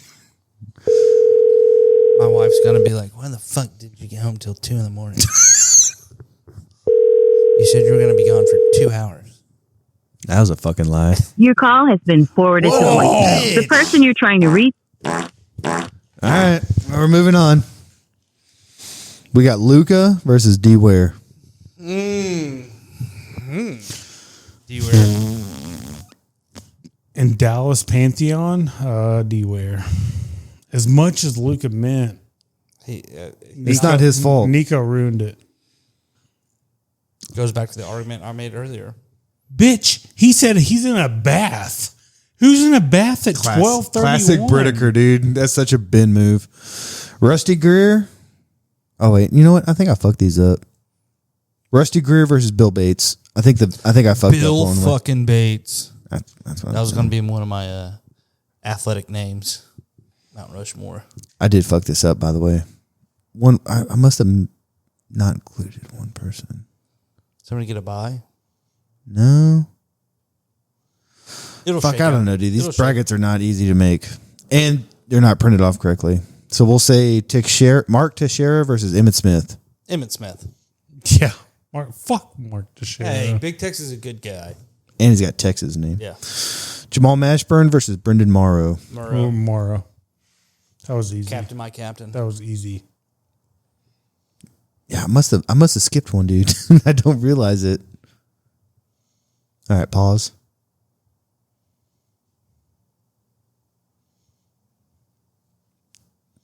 I don't think I said Marty Turco. Okay, we'll move on. What's the new one down there? One. It's going to be 2 stars up against each other in the last one. So it's Sean Marion versus Tony Romo. Tony Romo. It's Romo. I know how I One can fix has this. a championship. Okay, so the last one is Marty Turco. You already said Turco. Okay, then I missed Ed Belfour. It's Belfour versus Neuendijk. Neuendijk. Was he the captain when they won? Hold on. So, do I get a vote? Yes, he does. Well, I'm going to break that time. I'm going to say Neuendijk. How do you know what I'm going to vote? It doesn't It matter. doesn't It's matter two. because I'm the deciding vote. I would say Neuendijk. Was he not the captain? Yeah, he was. I think he did have C on his sweater. All right, so fuck you, dude. Guess I don't matter. All right, Roger Staubach versus Jason Terry. Oh, Roger. Let's say it should be Staubach. Sergey Zubov versus Dean Palmer. Zuboff, I love Zubov. greatest defensive man ever. Yeah, I love Zubov. Jason Witten versus Jamie Benn. That's a good What one. the Jamie fuck? Ben. Jamie Ben. Jamie Jason Witten. I'm gonna say Witten. That's such a That's such a terrible fucking matchup. It doesn't matter. Well, I'm gonna pause. I'm gonna stop this down. All right, what you got? We're getting close to 4 hours, by the way. No, I don't give a shit. Jamie Ben. Give me that. Give me that Jamie bottle. Ben is the unfortunate byproduct of it being the 4th most famous team in the city. However, he has been one of the most successful captains of any of our teams. I was hoping he would have been a lower seed because he would have been the Cinderella story. Because if he were to win it, like my greatest fear is that man does not win a Stanley Cup. Yeah, he deserves one. And if he did, But so did Witten. all things considered, and this does them being paired up together is the worst matchup of all time. When we did that one, I said, "Oh, they're gonna fucking hate this one." There was another one where I was like, "That one's." I think it was. You could have done like Turco and fucking Whitner, but anyway, I'm not going to argue that. I'm going to make my point. That's why they're tough, though, man. I'm going to make my point on why Jamie Benn is a Mount Rushmore of Dallas sports. If he won a Stanley Cup, in my opinion, my Mount Rushmore, he would be on a level playing field as Dirk. He is. I gotta disagree with that. When I think Dallas sports, I don't think Jamie Benn. I would say Madonna. Again, because he didn't win a championship yet. Jamie Benn was, again, you're talking to somebody who bleeds fucking victory green, and I'm saying this. If Jamie Benn were the captain to win a Stanley Cup, he would supplant Mike Modano as the greatest star of all time. I actually can agree with that because how long's he been with this team? And how long's that C been on his chest, though? Like a decade? This is his 15th year, and he is the most successful captain of any Dallas sports team. Again, Okay, you know what? Fuck you, we're putting Ben through, brother. Look at that argument. Hey, Let me mark out Witten. again, and I'm not saying I'm putting I'm Ben fine through. with Witten because Witten is also right there. Guy, I just put Ben through. I just need to finish this because I want it on the record that Jamie Benn is the most underrated sports figure in Dallas. Again, because he is overshadowed by Mike Modano. He is overshadowed by a Stanley Cup that he has never hoisted. Has his whole career been here too? Yes. And- He was drafted by us. He is a Dallas kid. He's never That was a tough matchup, dude. That was a brutal I will first round, say but I blame Claire. it's like fucking What? I Son. blame Claire. at least I'm gonna call Claire. I was like, I don't think she's gonna want to pick up. Dude. No. Put him in a rare Bricker doesn't want to pick up. Brittaker's taking a bath with candles all around him and a bottle of wine. What the fuck? listening to fucking Celine Dion. I just took it over the top. But really, Jamie Benn, I truly feel No, you got me. Jamie Benn is going to advance. He's going to be against either. Oh, Matt's not going to like this next matchup. Tattoo or Dak Prescott. Oh my God. See, now Matt's feeling that dilemma. Tattoo brought a championship to Dallas. point tattoo. I would say Dak, but I'm I'm outruled here. I'm gonna say Dak. It is Dak. Oh, It is Dak. Tattoo was the one guy that I was like, hey, Cinderella story. You need to include him. Yeah, that was I don't that was know- your input. I don't know That if was the y'all- lone soccer player, by the way. I don't know No, if but y'all again- ever went to Sidekicks games, but he was famous for taking off his shirt and whipping it around and throwing it. Like And Petey the- Pablo. Hell yeah. That's He actually would- where the song came from. Yes, and he Interesting. he whipped it around his head and he threw it in the stands. He waved it like a helicopter. Fun fact. They Yeah. had 4 jerseys on. Just in case he fucking whipped it. No, I'm not serious. Or I'm not kidding. Oh, They had 4 jerseys for him because they knew he was good for at least 2. And if he scored a hat trick, they had the 4th jersey because he was throwing every that's jersey actually a really cool fact. in the stands because he was tattooed. He was, and I don't know, dude. No, see, Just but- as a soccer fan, as a soccer kid growing up, That's the Madonna effect to me. Like he was the guy on the first team. Like he was the one, and then it was successful. And again, I will never supersede Madonna by any other player other than Jamie Benn if Jamie Benn hoisted the cup. But if Jamie never wins it, then it is always going to be de facto Mike Madonna. yeah. But again, it's it's the same thing. Yeah, I mean they kept 4 jerseys on the bench because he was pretty much good for 2 a game, and if he got the 3rd, they had to have the 4th because he was throwing every single. That was his celebration. He would throw his jersey off, wave it around his head, throw it in the crowd. They had to have another jersey for him. That's I don't pretty know. cool for the crowd too, though. You get like 3 or 4 chances to, Bet you or at there's least 3 some- chances to get some a Hispanic family has a treasure trove. It's a tattoo jersey. Yeah, no. I knew he wasn't going to win, and I could have thrown Jason Christ in there because he was the Burn all-time leader in goals, but I didn't because tattoo is much more relevant with the sidekicks. But anyway, go ahead. All right, this next one's actually tough too. So this second half of the bracket is more difficult in my opinion. It's Travis Frederick versus Zach Martin. Oh, Zach Zachy Martin, easy. That's not difficult at all. Well, Travis Frederick was Yeah. pretty fucking good. Nolan Ryan versus Derek Harper. Nolan. Yeah. I like this matchup. Darian Hatcher versus Bob Lilly. Oh my god. I'm gonna go Hatcher. I never saw Billy. I know Lily's Mr. Cowboy, but Well, I love that fucking dirty mullet. I've got to go. Wait, I think Hatcher actually had the C on his chest when we won. I was did? gonna- yeah, he Yeah, he was actually the cat. Newendijk was an alternate. Yeah. I've got to go. He is Mr. Cowboy. It is Bob Lilly. Like he is Mr. fucking Cowboy. That's Well, I said Hatcher. So Matt, dead air. No, I'm thinking.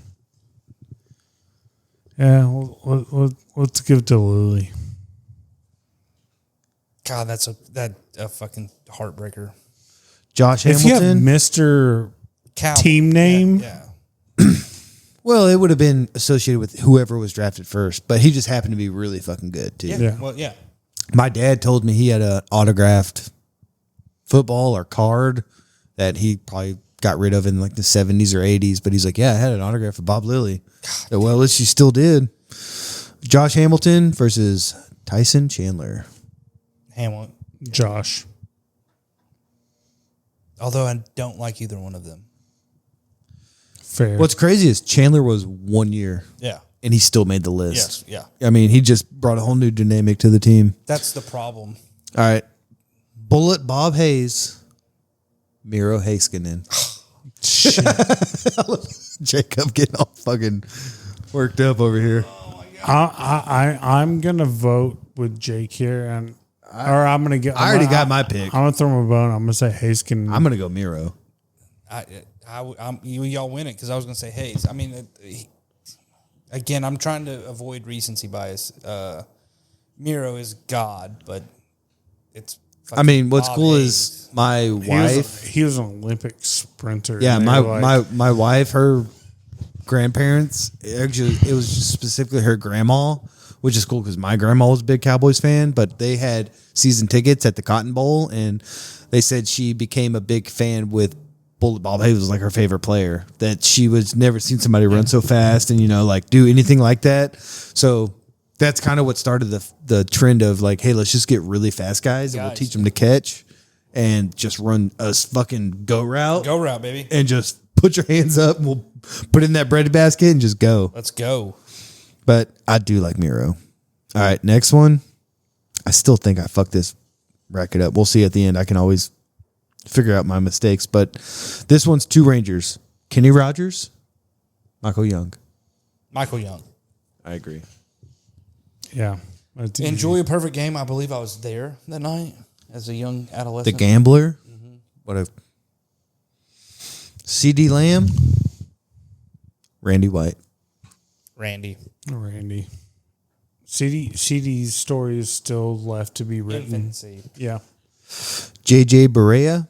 Mel Renfro. Oh, I say JJ. Dude.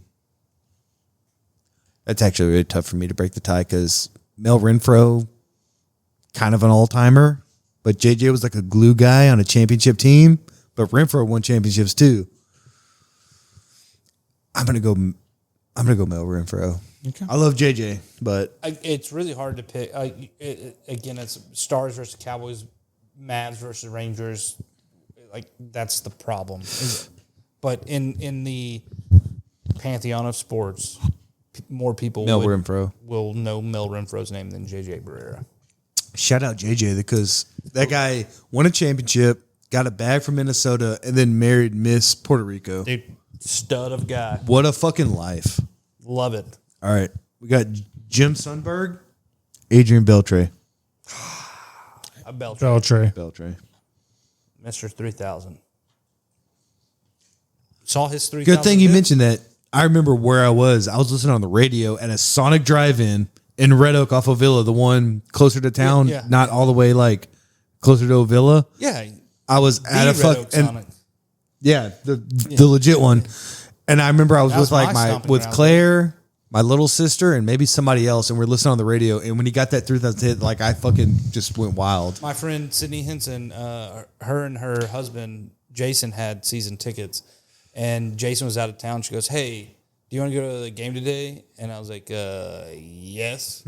Well, Jason was on his way back from Houston. The only reason she invited me was because he didn't think he was going to make it back in time. So he bought a ticket on the way into town, and they had amazing fucking first base seats. And I was sitting there, and he's like, when it hit, he was like, "God damn it."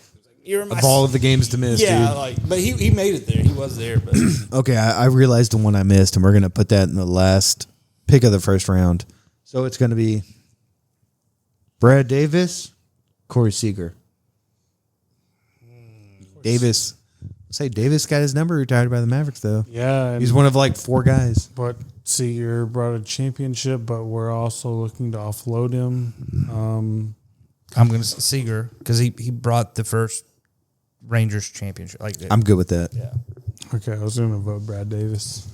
Nah, championships. I mean, again, that's one of those. I think Seager will be. What was that? Game 4 of the World Series. It wasn't a decisive game, but when he hit that home run to come back, like I see that on Instagram every once in a while, and they showed like the build up to it. Oh, and then that sweet ass swing and his reaction was like, he's like, we're at home. And so I think it's game 3 or 4 for a dude who never shows emotion, and he just lets it all out. Again, that was pretty iconic to me. Like iconic stature is what I'm talking. Like he is.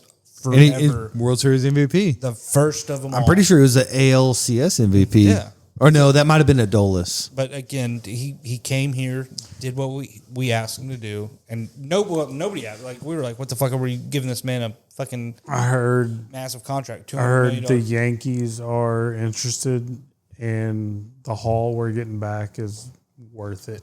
I'd trade. What's your source? We're getting like Volpe and. What's your source, Brady? No. Because we had that text with him. Twitter. No, I said in the middle of last season, trade him. Like again, I from a business standpoint, trade him. And they got a replacement for him, so I mean it makes sense. But for what he did, he advances. All right, we got Jim Jackson versus Brian Cardinal, the janitor or the custodian. My bad. The custodian. But Jackson was one of the big threes. I The got to three go Jackson. Big J's. Yeah, I got to Yeah. go Jackson on that. Jackson. Although I think the custodian he's like Very underrated. well, he's like He's a glue guy. No, he's like Eduardo Norahara.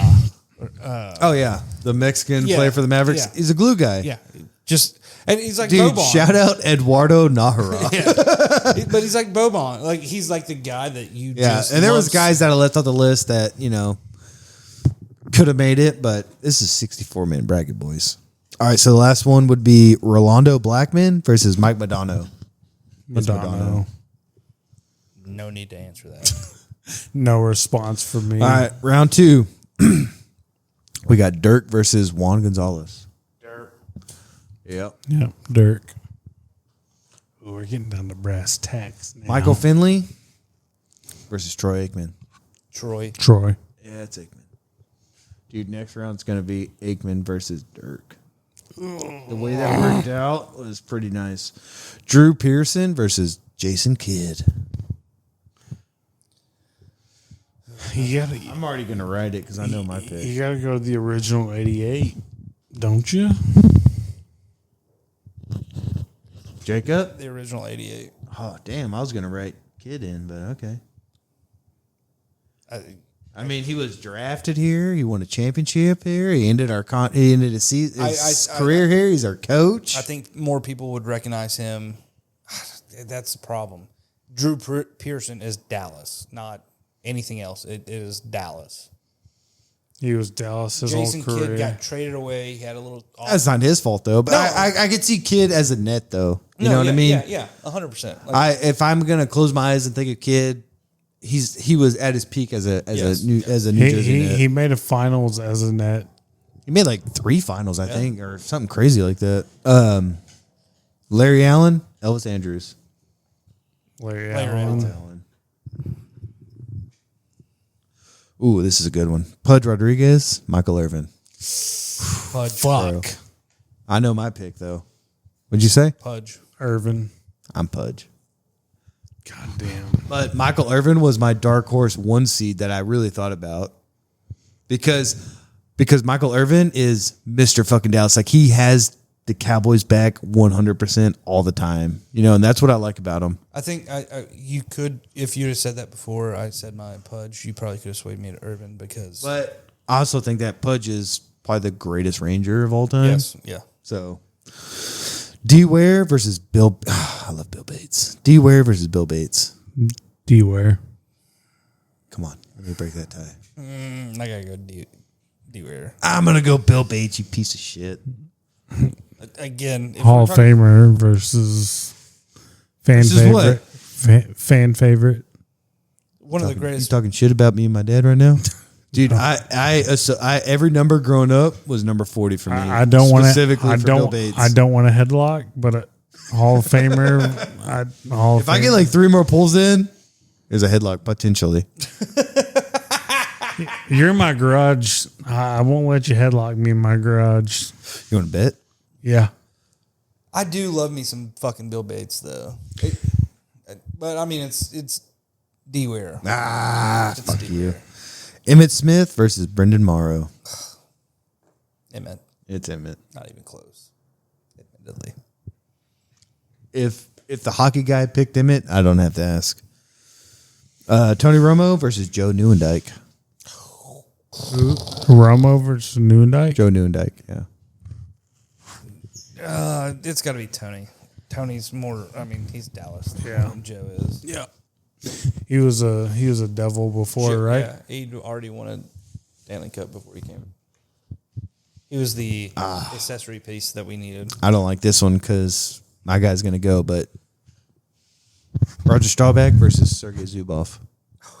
I love Zubov, man. He was probably my favorite stars at the time. I've got his banner hanging in my. I got What was he? 56. 55. I have- No, it was 56. You're right. It's 56? 56. Yeah. I have his rookie card when he played with the Russian team, and it's a CCCP rookie card. Keep on that, man. I think I got a couple of them. Send me one my way. But yeah, it's got to be Roger. Roger's all things Dallas. Jamie Benn, Dak Prescott. That's a good one. Jamie Benn. You know what? I'm gonna say Jamie Benn. The first one to hoist a championship. That's the tiebreaker for both of them. Well, Romo's got no chance. So Well, Zach saying Martin, Nolan Ryan. Shit. So this is going to be an unpopular opinion, but I don't. I No- see. Okay. Nolan is not. Nolan's a Angel Astro, in my opinion. I know my answer. Well, but he is. Yeah, I think I go Martin just because I see Nolan as a Met, Everything. an Angel, or an Astro. He is our guy because he threw his 6th and 7th no hitter here. And he beat the shit out of Robin Ventura. Ventura. God, he's And Zach Martin had more All Pros than holding calls. yes. Which is a crazy stat. Have you seen the interview where he's like, how many times did you hold in your career? And he's like, every play. Every single play I was holding somebody. Yeah. They just didn't call it. All right. Bob Lilly, Josh Hamilton. Bob Lilly, Oh, Mr. Cowboy. fuck, dude. I'm not a big Josh Hamilton fan. Miro Heiskanen, Michael Young. Michael Young. Miro.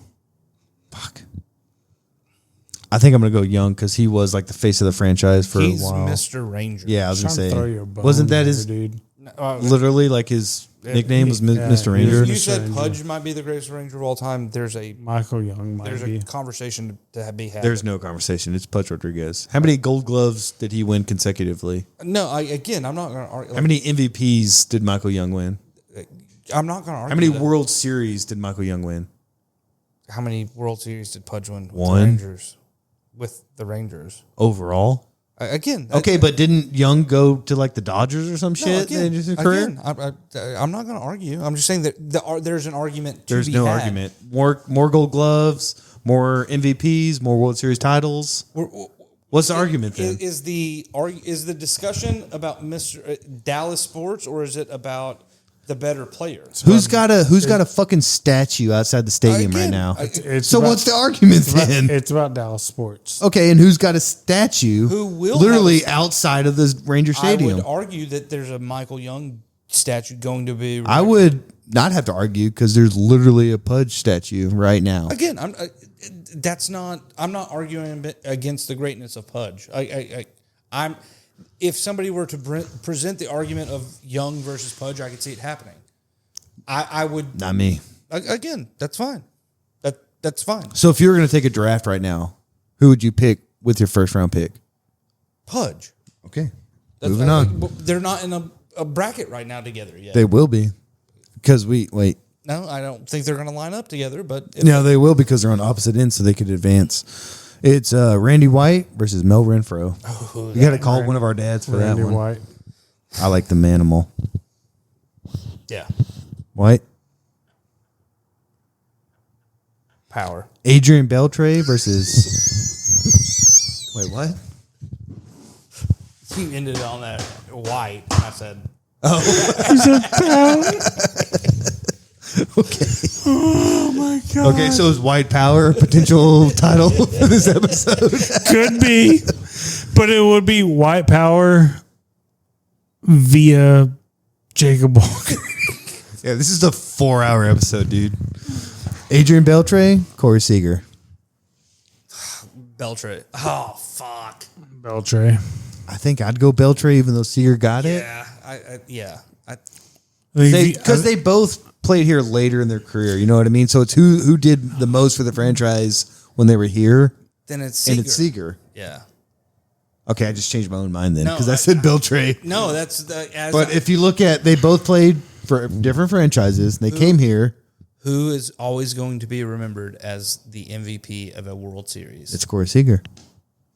And that's an unfortunate thing. That's an unfortunate. Jim Jackson, Mike Madonna. Madonna. It's Madonna. Dirk. Okay, so we're in the next round. We're in the third round, dude. Dirk, Troy Aikman. Shit. I know my pick, but I can't write Dirk. it down. Troy. I'm gonna say Dirk. God, That sucks. That was like two Final Fours Yeah, that that sucks. met in the third round. I That agree. sucks. Yeah, I agree. They should be Final Four. I agree. The way the bracket ended up, that was unfortunate. All right, so this one's not fair because it's compared to the last one, Drew Pearson, Larry Allen. It's two guys that would have lost to the last original the 88. last two. I'm gonna say Larry Allen. I got his jersey at my house, dude. Matt, you gonna call somebody for this one? Was Larry Allen first ballot? Should have been. If he wasn't, he's probably literally might be the greatest guard of all time. Larry Allen. I'm gonna say Allen. Pudge Rodriguez versus D Ware. Pudge. It's Pudge. Mr. Ranger. Emmett Smith versus Tony Romo. Emmett. Emmett. Roger Staubach versus Jamie Benn. Looking at you, big dog. Look at his face. Look at his face. Who is it? Roger Staubach, Jamie Benn. And this is where the Cinderella story ends. And it is Roger. Admittedly, Jamie has not hoisted a cup. And for all my fandom, it's the one thing missing off his career. Roger. Captain America. Yes. He served the Navy. And he won the Heisman. Yes. And then served. And then came And back. then won 2 Super Bowls. Zach Martin, Bob Lilly. Bob Lilly. Zach Martin. Oh, fuck. It's Mr. fucking Cowboy. Who we never got to see play. Again, Again, though, but the Matt stat, more holding calls than... Or More all pros than penalties. Not even Pro Bowls. All more pros. all pros than holding calls. Dude, I'm going to go Zach Martin. does Bob Lilly have more championships than Zach Martin does? Did Zach Martin or did Bob Lilly win one, or was he already? He got to get drafted in like 1960. We didn't win one to the 70s. I don't know if he won. Did he? He's got He's got one. You sure? I'm not. Are you sure? Totally sure. You sure about that? You sure about You that? sure about that? You gonna? Oh, I thought you were about to Google it. Okay. He is. Okay. Well, this is why we have dead air time. Bob Lilly, Super Bowl. This could be a motherfucker to edit. Just Dude, so this you is know. 4 hours. Dude, this is fucking stupid. Just so you know, this is gonna be a motherfucker In to edit. 1971, he and the Cowboys convincingly won Super Bowl VI over the Miami Dolphins, 24-3. So he's got one. He has one. Martin arguably should have had like 3. Dude. But You think they should have won 3 Super Bowls? Mr. Cowboy. 9, 13, 16? yep. Dude, I'm still going to... It's recency bias. Like I said, I never got to see him play. I'm going to go Zach Martin. I'm not mad about it. I'm going to break the tie. Michael Young versus Randy White. It's fucking Manser versus Mr. Ranger. Yeah, Manimal versus Or- the second Mr. Ranger. I think Michael I know Young. my pick. Michael Young. Jacob? It doesn't matter. I think I'm going to go Young. Good, because I was going to make it young. Dude. Corey Seager, Mike Madonna. Both got a championship. Madonna. Okay, that's good with me. All right, nitty gritty. Dirk versus Larry Allen. Dirk. It's Dirk. Dirk. Dirk's going to win this I fucking think thing. Dirk's gonna win it. Pudge versus Emmett. That's fucking good. Oh, that's a good Elite 8 matchup. Emmett. I'm going Pudge. Do the right thing here. Who's got a statue? Who's? Oh, If Emmett doesn't have a statue, that's a fucking crime against I was going to say, humanity. there's like no Cowboys statues actually, so it's kind of an unfair argument. Emmett. All right, I went Pudge, but that's fair. Roger Staubach versus Zach Martin. Roger. Yeah, Roger. I agree. Michael Young versus Michael Young versus Mike Madonna. Madonna. Madonna. I'm okay with that. What's the final four? Dirk Emmett. No, give me the whole final four. Dirk Emmett versus Roger Madonna. Shit. I think that was actually your pick for the for 1 seeds, wasn't it? I think so. It's Dirk Emmett right now. Dirk. It's no question, dude. It's Dirk. Matt, you've been overruled already. Thanks. It doesn't matter. That's how democracy works. Roger Staubach, Mike Madonna. Roger. It'd be Mike to me, but Fuck. I think I'll break the tie with championships won with Roger Staubach. So, the final. Dirk versus Roger Staubach. Dirk. yeah, it's Dirk. It's Dirk. Congratulations, Dirk. You'll never hear this, but you are officially the greatest Dallas athlete of all time. I'm gonna sit here and talk about this for a second because I actually I'm going to go take a piss. the way this all shaped out No, you're good. is I can sit here and talk in this mic for a long ass time. Like Dirk is Dallas. He was already the winner. Is who's going to make the final four was the question. Again, and like the rest of that final four, I'm Yeah. perfectly happy with. I feel like this was a preconceived Yes, answer. But it goes back to what I said earlier. If you move the Dallas Mavericks from this city, it's a disgrace to the legacy of Dirk Nowitzki. I 100% agree with and- that. and Everything he built, because we were decent for a couple years in the 80s, right? Like we had like a 3-year window, and then the 90s though, we had the big 3 J's, but man, we fucking sucked. But it's not just. And then he built brick by brick a championship team. But it's not just that's the physical, tangible thing, right? Like that's the quantifiable marker against any athlete is how many championships you've won or what.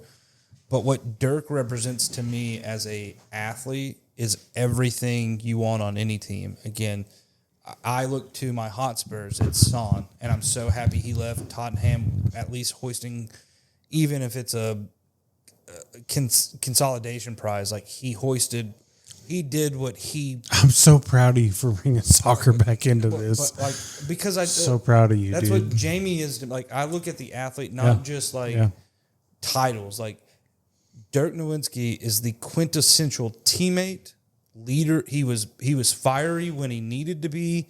He carried the fucking team on his back when he had to, and they won because of him. Not anything again. And this goes back to what I was talking about. Romo is as great of a quarterback as he could have been, just giftedly talented. The intangibles is what Dirk brings to a table. It's players like that you. Again, Roger has it too. Again, those two being in the final is perfect because those are the quintessential team player. Like they won, their teams won for all of the reasons that person was the leader of that team, and they are. And to remove the Dallas Mavericks would kill the fucking existence of Dirk Nowitzki. Not literally, but like you've tarnished our existence of an organization. Well, and you could remove X amount of Cowboys players, and the Cowboys are still the Cowboys. The Dallas Mavericks do not exist today without Dirk Nowitzki. and Not look, even close. I can agree with that. and look at his finals run. And It's the greatest final runs of all time. There's a debate. There's no debate. No. It's the greatest title run of all time. There's a debate. There's no debate. and it can be ended real quick because There's no debate. in the first round he eliminated Brandon LaMarcus Aldridge, Brandon Brandon Roy. Roy. Remember, we were a 3 seed. They were the Yeah. 6 seed. Yeah, and Okay. then and Next round, who we got? Kobe Shaq. Coming off back-to-back championships. Not Kobe Shaq. Kobe Powell. Swept them. Swept him. Next round, OKC, Harden, Westbrook, and Durant. KD, Gentleman Suite. 4-1. and then And then Bosh, LeBron, Wade. 6 games. It's the greatest run With of all the flu time. game. He beat like 7 Hall of Famers. with the flu game. Yeah, which they What's him mocked be- him for. Yeah. Again, but like Dirk Nowitzki, even as somebody who's not a diehard basketball fan, like I look at him truly as if I had X number of him on my teams, we win Oh, you win all the championships. every time. Yeah. If you have that mentality and that work ethic and that leadership, you win like 7 straight championships. and again, people call them soft. It's like, well, defense, whatever. Like, no, he was never soft. He did what he was supposed to do. He was a professional. He did what. He was a professional offensive player who moonlighted on defense. But and that's okay. And then even like, okay, his personality, he gave back to the community. Like, he is Dallas. He is. Yeah, and if I can shoot As a fucking German transplant, and he claimed like he with loves- a chili bowl who showed up who owns property in Waxahachie, by the way. on Broadhead Road, dog. And if I can shoehorn soccer one more time into this podcast, Dirk really is Dallas till I die. Like, Yes. to this day, Okay, but till this day, about the Luka trade, about the Nico firing, he's still speaking out because he loves Dallas. He loves this city. He loves this organization. He's still speaking out and remove the Dallas Mavericks from this city. Again, not the players.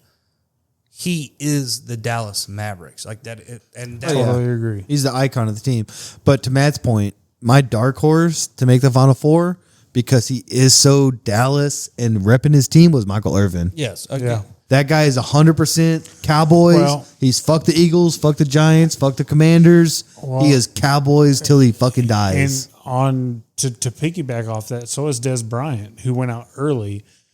I don't know if you saw that tweet that he sent out last About Pickens? Monday about Pickens, saying, Yeah. "Hey, he did his best Jerry impression and said, hey, That was a total Jerry move. hey, I know you can get X amount on the market, but your value as a Dallas Cowboy will pay dividends beyond what you can imagine. Loyalty this, loyalty that.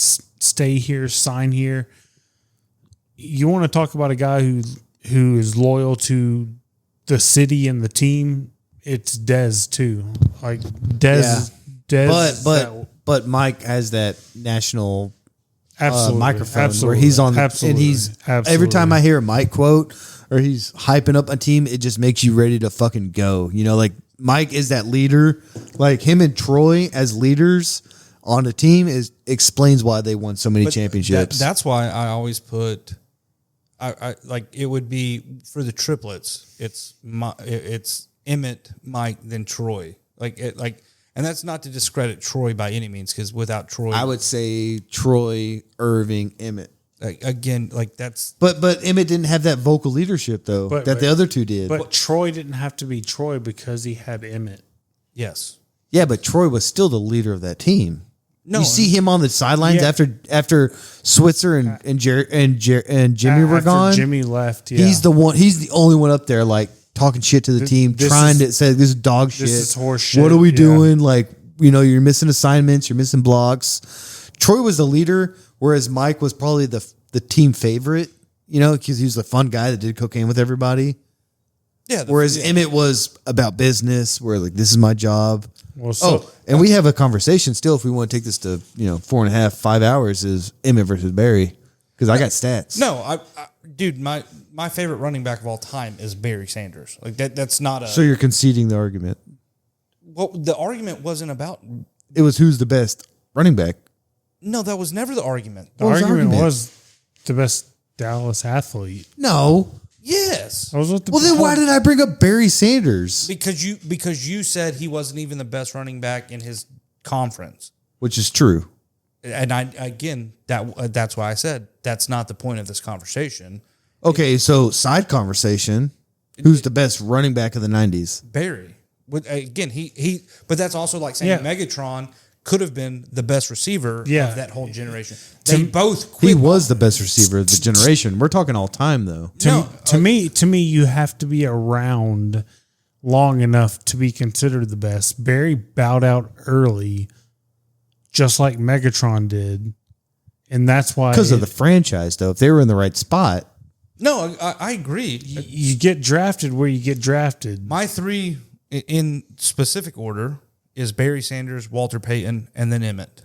But Emmett is also I said he's overshadowed in Dallas because of Michael and Troy.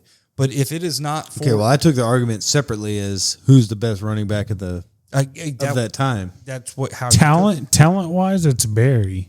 It's not even close. No, It's not even close. he would have broke Sweetness's record way before, But he bowed out but early. he bowed out. So Okay, well, I got stats written down if you guys want to hear them real quick, or we can just go to what we're listening to and what we're watching. I'd love to hear him again. I don't want to let your stats go to waste. I think Barry did a disservice to himself, and that's why. That's the same thing Megatron did, though. No, yeah, exactly. It's fucking with the Detroit effect. But this is well, what I was saying, or where I'm trying to go with that is the fact that Barry not only left the NFL, but then he just receded from any. Like he had. But he's that kind of guy, though. Like Exactly. he scored a touchdown, he just handed the ball to the ref. But so that doesn't translate to stardom. That doesn't translate to. You don't think Barry was a star? No, he was a star. I'm saying like What didn't translate then? His emotional factors. It's everything that Michael is. Irvin is. He's not the flamboyant guy. He didn't seek the spotlight. That's what Michael is not in the greatest of all time wide receivers conversation. No. Never. Maybe never. top 15. You don't think top 20? Maybe. Maybe Top- top- So maybe he's 15 to 20? Maybe 19 to 20. 15 to 20? Maybe. Okay, well, if we weren't at 4.5 hours, I'd say name your top 15 receivers because. I think. But if we're talking intangibles, right? Not just skill, like I would put him top 15. No, but Because he's the kind of guy that's going to get your team ready to fucking play. That's what I'm saying about Barry, though. Barry on skill alone is the greatest of all. I would still say Walter Payton was, but that's just a completely different violent football that he played. Like, I mean, he was both Barry Sanders and Emmitt Smith, which is why he's the number 2 of all time. I mean, that's why that record is what it is. I think Barry had the greatest skill of them all. Yeah. Agreed. And again, I remember watching the NFL, watching Thanksgiving days, being more happy to watch the Detroit Lions because I got to watch fucking Barry Sanders run. Like vividly. Like, dude, crazy.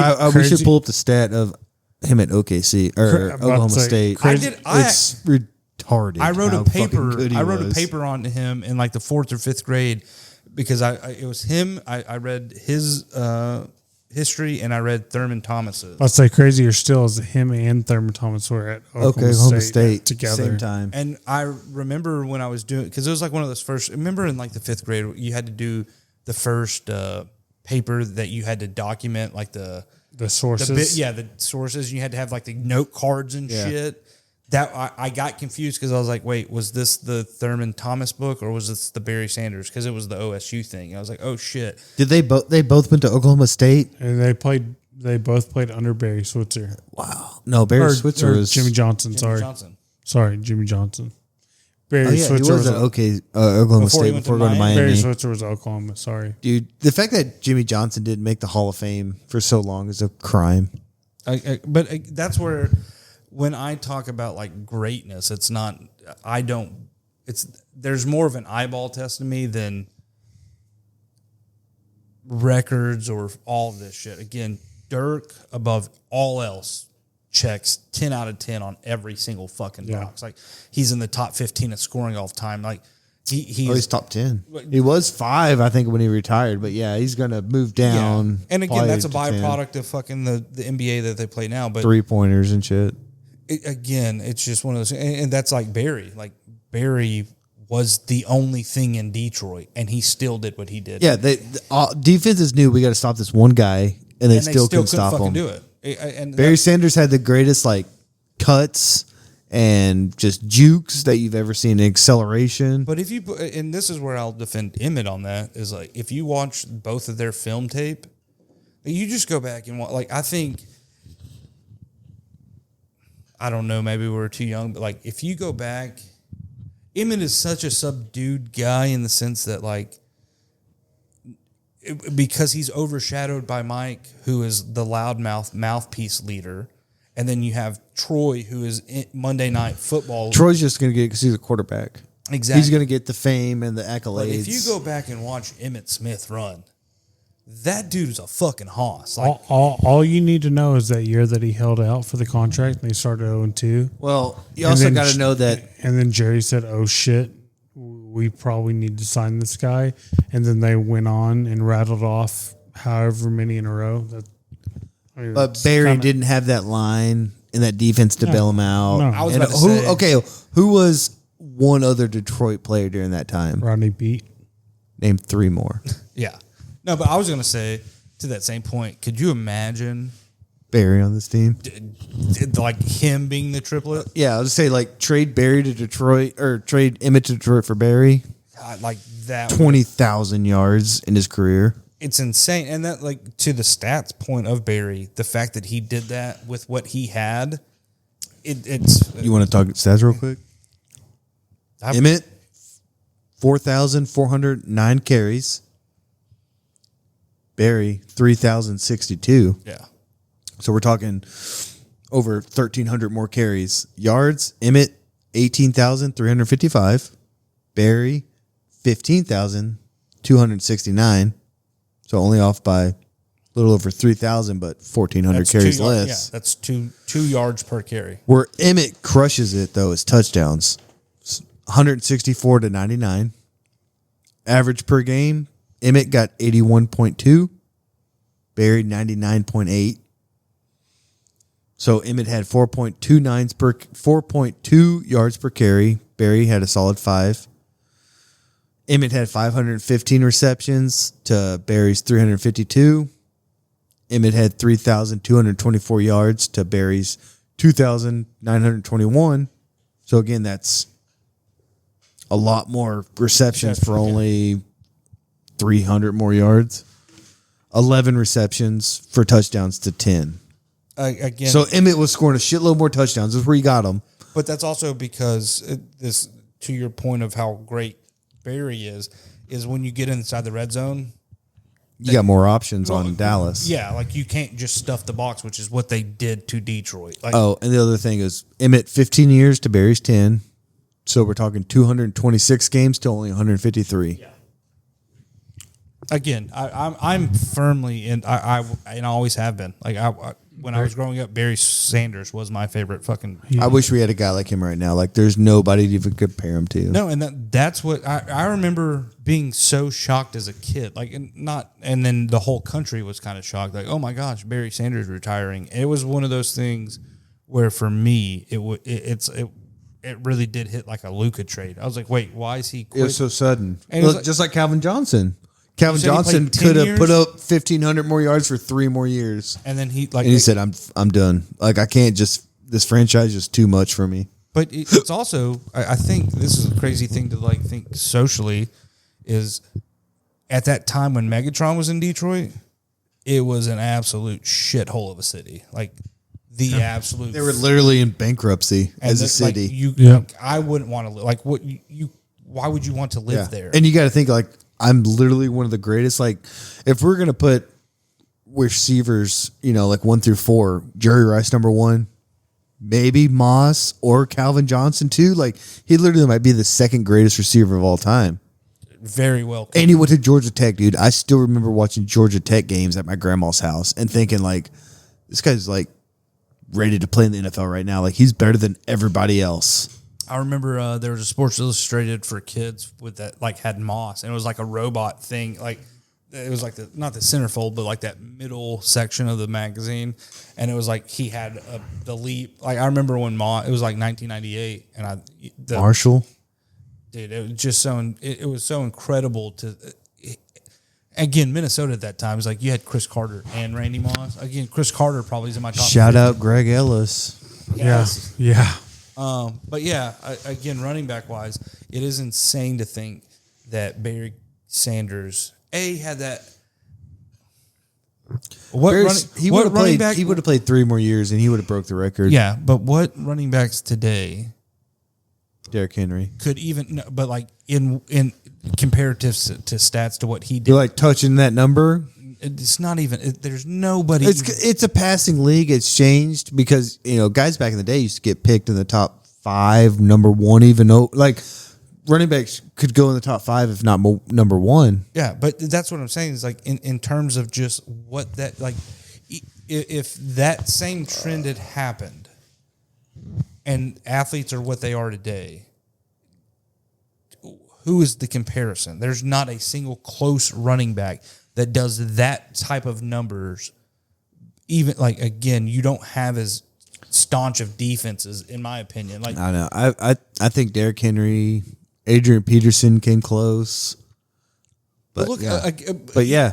I mean, you're right. There's no guy that can touch either one. Look at what their numbers are compared to where Barry's are still at. Like, and he decided. I looked at yards per game for that guy was averaging 5 yards per carry. No, Fucking per game nuts. was like 132 yards a game or some shit for like a year. Like that's fucking ridiculous. And then again, it's like the 2,000 mark on an anomaly year, like Chris Johnson or whatever. It's like, yeah, that's cool. He got close. He was 1,800 yards several fucking times. Like Chris Johnson hit 2K. no, I know, but I'm saying like Barry Sanders is like, Oh, who came close to it? like, Yeah, and Barry. it wasn't just like, oh, couldn't he make it with one more game? Like, no, he consistently was 1,600, 1,800. But like I said, like Emmett had the line. No, yeah, that's what I'm Like saying. think about Emmett on this team, on Detroit teams right now with that defensive or offensive line. I think Emmett could have bullied his way to. He would have never broke the record, obviously. But if you watch his running style, that dude's a bruiser. Like, Don't get me wrong. I'm not trying to shit on Emmett this whole time. I'm just I just think Barry's the greatest running back, just like Jerry Rice is the greatest receiver. Tom Brady's the greatest quarterback. LT's the greatest linebacker. Yeah. There's just certain positions where until I see someone better than, it's already solidified. oh, 100%. But that's what's crazy. Specifically, my running back would be Walter Payton. Like, I think Over everyone. I think he is sweetness. I think if you watch all of his film, it is like, holy fuck, that dude was that dude. And What's crazy is just to break in real quick, Waxahachie beat North Forney tonight, 37-20 to move on. what did Midlothian do? Midlothian lost. who the fuck cares? What's Red Oak up to? I don't know. They didn't make the playoffs. God damn it. Somebody told me that Waxahachie has like the number 1 safety who's like number 5 overall. They beat He's going to fucking- A&M, right? Did he just commit? Yeah, I think he did. They beat Duncanville Yeah, they in did. Duncanville. Yeah. But then they got blown out by DeSoto. DeSoto Which is a brutal back-to-back game, though. DeSoto beat Longview 60-28. Let me see. Midlothian lost to West Mesquite 28-6. Losers. I don't know about you guys, but I'm still diehard Hawk. Oh, 100%. Claire's a fucking bitch, dude. She's like, And- I don't care about Red Oak anymore. And Like, I fucking bleed. in this loss, maroon, baby. Dude. in this loss 48-21. Duncanville beat Rockwall Heath 43-6. That was the matchup of the night, I believe, because Rockwall Heath was actually pretty good. Yeah. That's actually They were 8-2 coming into the game. But Waxahachie won 37-20. It's gonna be crazy because the way that played out, because like 4 years ago, it was DeSoto and Duncanville both won state championships and out of the same conference or the same division, but it's because one's Division 1. 1 and 2. Yeah. It's wild, and I think that might happen again this year. Depending, I don't know if DeSoto's Waxahachie are in the same division. They are. They are, 'Cause they're in the but same Duncanville's no, but that's Duncanville and DeSoto were in the same district. It's like the D1 thing. The D1 versus D2 is the enrollment of their school. Oh, okay. So It was DeSoto and Cedar Hill. It was Okay. DeSoto, Cedar Hill. They're Okay. they're in the same conference. They both won state championships. I think it was in 2022, 2023. yeah. And I think Cedar Hill lost to DeSoto, but again, in the state playoff brackets, they were separate things, which doesn't make fucking sense. But No. But that leads into my conversation about college football real quick. Keep it going, dude. We're going to hit 5 hours. We No. got to hit fucking 5 hours. I've got to leave soon, but I've got a fucking Thanksgiving breakfast or lunch tomorrow that I ain't fucking going for. We but got 30 more minutes, man. Let's go. You've got to separate. It's going to end up being this thing in college football where it is like Texas State playoffs. Like you're going to have this thing where schools that have 40,000 plus enrollment is Division I FBS versus schools that have less than that are like there's going to be divisions in college football. I just think they should make a super division and call it a day. I've been saying this for years. It doesn't make sense. What they've tried to do with college athletic or college football specifically is create some sort of system in which 130 plus teams are eligible for one national championship, and that's just not feasible. Like it's just without like, oh, you cross opponents, whatever. Like none of that works. Like you can't have 136 teams playing for the singular championship with the idea that the whole season is then by default a fucking playoff. Mm-hmm. And again, this is what college football. Well, it used to be you had to go 12-0 to win a national championship. That's the same thing. Now you're just saying a loss doesn't count against you as much, but you still have to run this gauntlet up. Well, you now have to play tougher teams instead of playing fucking Mary Scott Phillips. You've got to play USC on your schedule. Okay, well now if I lose to USC, then you're saying, well they beat so and so beat so and so. So it doesn't matter. Yeah. But the fact is if you separated the Big Four, that creates conferences. The NFL has 32 teams. They play 17 games a season, then 4 rounds of playoffs. You're trying to take 130 some odd teams, break it down to 12-week seasons, and then have some sort of playoff bracket that only equates to 12 teams, which I'm perfectly fine with. If that's the way it is, it should have only stayed at 8. It should stay at 8. It should be the 5 5 conference championships, because that is and 3 at large, and then the next 3 highest seeded. That's all it needs to be, because those would have been the best teams in those. That's how you create those winners. Like, well, so and so could have beat them. Doesn't matter. They didn't win their division. Like that's all. I'm as cut and dry as that needs to be. Like, I'm not leaving it up to interpretations. It should just be, did you win your division? Okay, well then you're one of the top 5. Were you second? Yeah. Like and again, and it's like, well, so isn't like Tulane in it right now or some shit? They're like the 12 seed or whatever projected. Yeah. See, they're just gonna get curb stop, and that's stomped. what makes a mockery of it, is because again they have no business being a. Remember when TCU made the national championship game? Yes, I do. It was like 56-7, and then people want it was 66-7, but as a TCU guy, it was 66. No, and this is what I'm rooting for, the success of Texas Tech. I truly like. Well, dude, Texas Tech's got a fucking coach, and they got a guy. The coach knows how to recruit. So again, Texas Tech might actually make some noise. Again, but I'm not being an elitist here, but they have not played the talent of the top end of the SEC. It's not even close. Like you can BYU and but you only got the games that you're scheduled for. That's what I'm saying. That's what I'm saying. But let's see what they do in the second round, because they're going to get the Tulane, and then everybody's like, "Oh, they beat Tulane by 45 points." They're okay. They're going to get like Georgia in the second round. Go play Georgia. Yeah. Let's see what that really actually plays out to be. And that's what. And it's not fair to them, because it's not like a, hey, we got you. Like, I don't want you being embarrassed, but like you don't play the same strength of schedule. Like, it's not like Houston is a way less inferior team than a Florida team is. Well, look how bad Florida is. They've got 6 losses. They beat Houston 6 out of 6 times. Like, it's not even close. And I get your point. So let's just skip all the bullshit and just create one super conference in almost a promotion relegation style, where the bottom teams can come in and out, but the major players stay. Well, that's where I was going with the whole division. It's going to be either Texas football style or it needs to go to European football style, because you can have, hey, if you're in the top 25, you're playing for EPL, you're playing for the EPL championship. If not, if you finish 23rd or 25th, you get relegated, and then you're playing for the second division, and then if you win, you bump up to the and I've seen that argument, and I've seen where there's almost an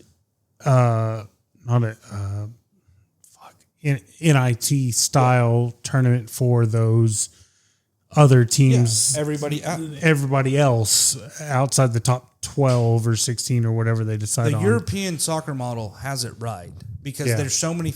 You're talking about the MLS here, or like you can have these teams relegated up to a league, or you can relegate them down. So there's going to be the top 25, your blue blooded teams. Hey, well, Texas lost. They went 0-25 or 0-10 this year. Well, they're going down to Division II this next year, like that. Well, but the thing that nobody wants, it's all the fucking money. So, well, if we get put down there and we don't want to, we don't want to play for a second rate championship. Yeah, no, I get it, and I'm not attacking you at all. But you say you don't want to be elitist, and this isn't just you, but this is national pundits as well. It almost seems like if it's not SEC or the top two teams in the Big Ten, then why even bother? Because they always go back to they don't play anybody. I agree with that, and that's the exact thing that I'm trying. I don't want it to be that way. Yeah, but the way you've structured it, the way again, the fact that a 9-3 Texas team is being talked about as having some outside chance at making the playoffs, that's ludicrous, because you've got 10-2 teams behind them. No, they should have the chance because they have a better record. But again, that 10-2 Tulane team would get the dog shit beat out of them by Texas. We all know that. That's why, and that's not a elitist thing. That's just You can put the worst JV, or you can put the best JV team against the worst varsity team. They're going to lose, and it's going to lose. Yeah. And that is not and it's not because they don't. Any given Sunday, yes, you might just have a shitty day. Yeah, A&M experienced that last week, right? But the physical specimen of those athletes is just no. You run a 4.5, this dude runs a 4.3. If he beats you off the line, you ain't catching them in the open space. That's the difference of, and that's the things. I don't want it to become something where it's why are we even doing this? Create the tiered system so those top tier teams have to be relegated to a shittier league to understand, hey, because that incentivizes recruits to not go play for them the next year, right? I want to go play for somebody. I actually agree with what Jacobs is saying. Instead of going to Tulane with a shot to make it as a lonely 12 seed, let them go win a championship of their own on the low, and then they have the chance to go up to the next ranking the next year. And then I'd be okay with a lot of professional sports doing that, because then you could create more franchises, more money, more markets. I don't disagree with them, but the era of NIL also, I think, has to be reined in. NIL is just fucking out of control. We have to have some clauses and contracts to a certain extent. They're spending tens of millions of dollars. These kids per team. can't come in for 1 year and they don't. Shit doesn't go their way until they're bouncing to the next school and the next school and the next immediately. school. I've always been against that. You should, again, and these kids are getting paid millions of dollars to not even as a 18-year-old kid, right? I'm not saying don't go make money, but that should be an endorsement deal. You shouldn't. My whole thing with NIL money is it should be put in a trust fund that does not get touched until A, you get drafted, or B, you graduate college. With a degree. That is a great idea. You don't get to. This isn't your money. You don't get to go live a lavish lifestyle. You only get this if you meet these requirements of this contract, which is A, either you graduate, and again, if you don't stay with the school that gave you that money, you forfeit that money. You don't get... or you're just a Georgia Bulldog and you kill somebody. Yeah. Like Shit, they said like you don't get to touch it until a certain age point, or you've done XYZ. Again, you have a college degree because that incentivizes their education. they said That is actually a pretty good idea. They said Georgia's fucking football parking lot looked like a luxury car dealership. But that's also it's like Bugattis and Lamborghinis, and we're talking 18, 19, 20-year-old kids. But to maintain parity through it all, because you don't want, well, Georgia's always going to get the top 5 recruits. Okay, well, make the relegation not so simple. Like, make it 10, like the bottom 10. Like, you don't have to just say the bottom 4. No, like, if you don't finish in the top 10, all of y'all get relegated to the lower league, and the next 15 get to come up. Yeah. And so it's like, hey, if I am going to transfer, I'm going to leave Georgia, and I'm going to go to Tulane. And then that way they get the stacked roster, so they actually have a fighter's chance. Makes it a little fair. Like it's not just like I agree. I mean, with all that, with all the money and all the everything involved, it should just be a little more fair. yes, and I'm 100% for that. Like, but because the way Blue Bloods have money, again, A&M's guilty as fuck of it. Like we have a shit ton of money just to spread around. Yeah, there's no chance that Tulane's ever going to compete with us because we can buy 5-star recruits. They can't. And again, you have to create a system in which creates parity amongst the players, not necessarily amongst the institutions, because it's not the institution's fault necessarily. Like, no, they're just they're going by the rules that are set up in front of them. That if I got more money to spend, then I can just out recruit you. But it's the brands have been built over 120 years. Like, it's not like Michigan just became Michigan. Oh yeah, it's the Blue Bloods that have been Blue Bloods for 100 years, but that's why are going to be the ones that prosper in this new format. Because I want to go play for a team that I think already has a chance. Nobody in the country, if I'm the best quarterback in the country, thinks, oh, I'm going to go Tulane and lead them to a national championship. No, I'm going to go to Ohio State because they win championship. And I can get drafted. Yes. Yeah. And that's where it all comes down to. But it's all just money. Yeah. Y'all want to get out of here? I mean, I'd like to hit the 5-hour mark.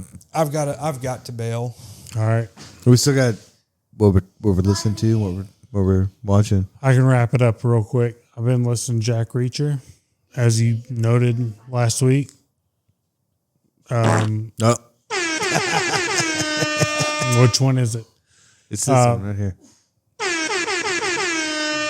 I have so much time at work to listen to just whatever.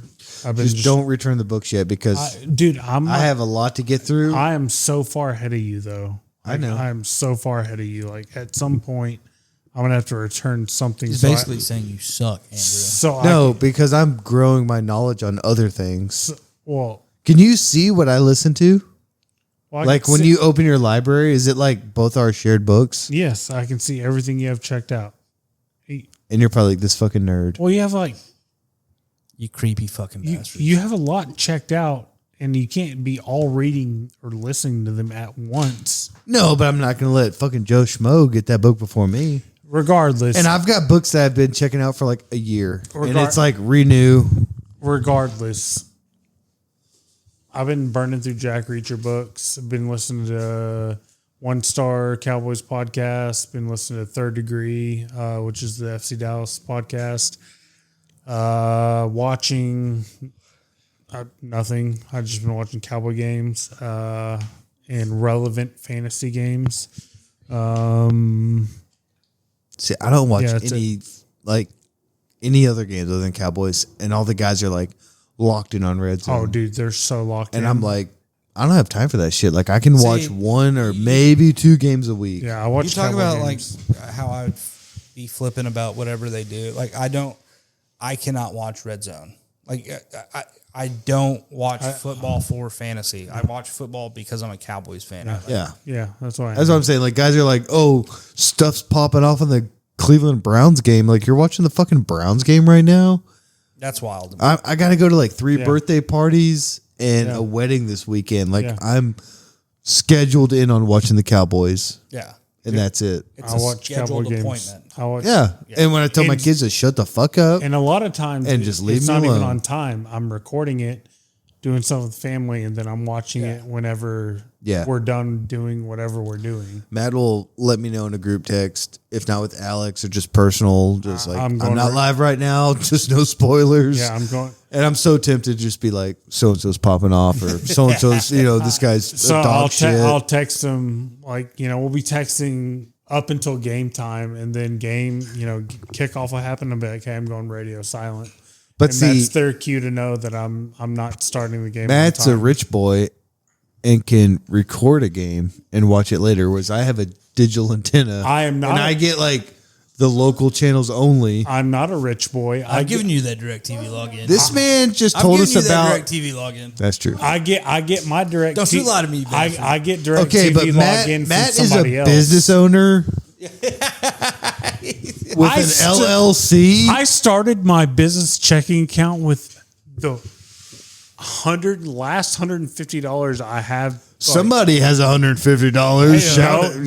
Now the bank has it. Now the bank has it. It's more money than I got. No, but that it's a weird thing because it is scheduled appointment. Again, like I really just watch.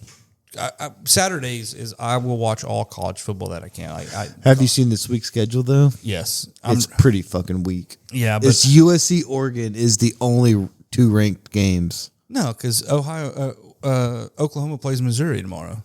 Missouri still ranked? Yes, 23rd. And again, it would be not. They would. I think if they beat OU, it'll be a 9-3 versus 9-3, and then like that's when it's like, well, if head to head matters. Okay, well that's the only other ranked game. But again, if USC beats Oregon, then it's like they're both 10-2, or they could flip. But there's no way they're going to drop Oregon all the way below what USC is, nor will they drop Ohio. I feel like if you're within 8 points though, because I think it's 15 versus 7.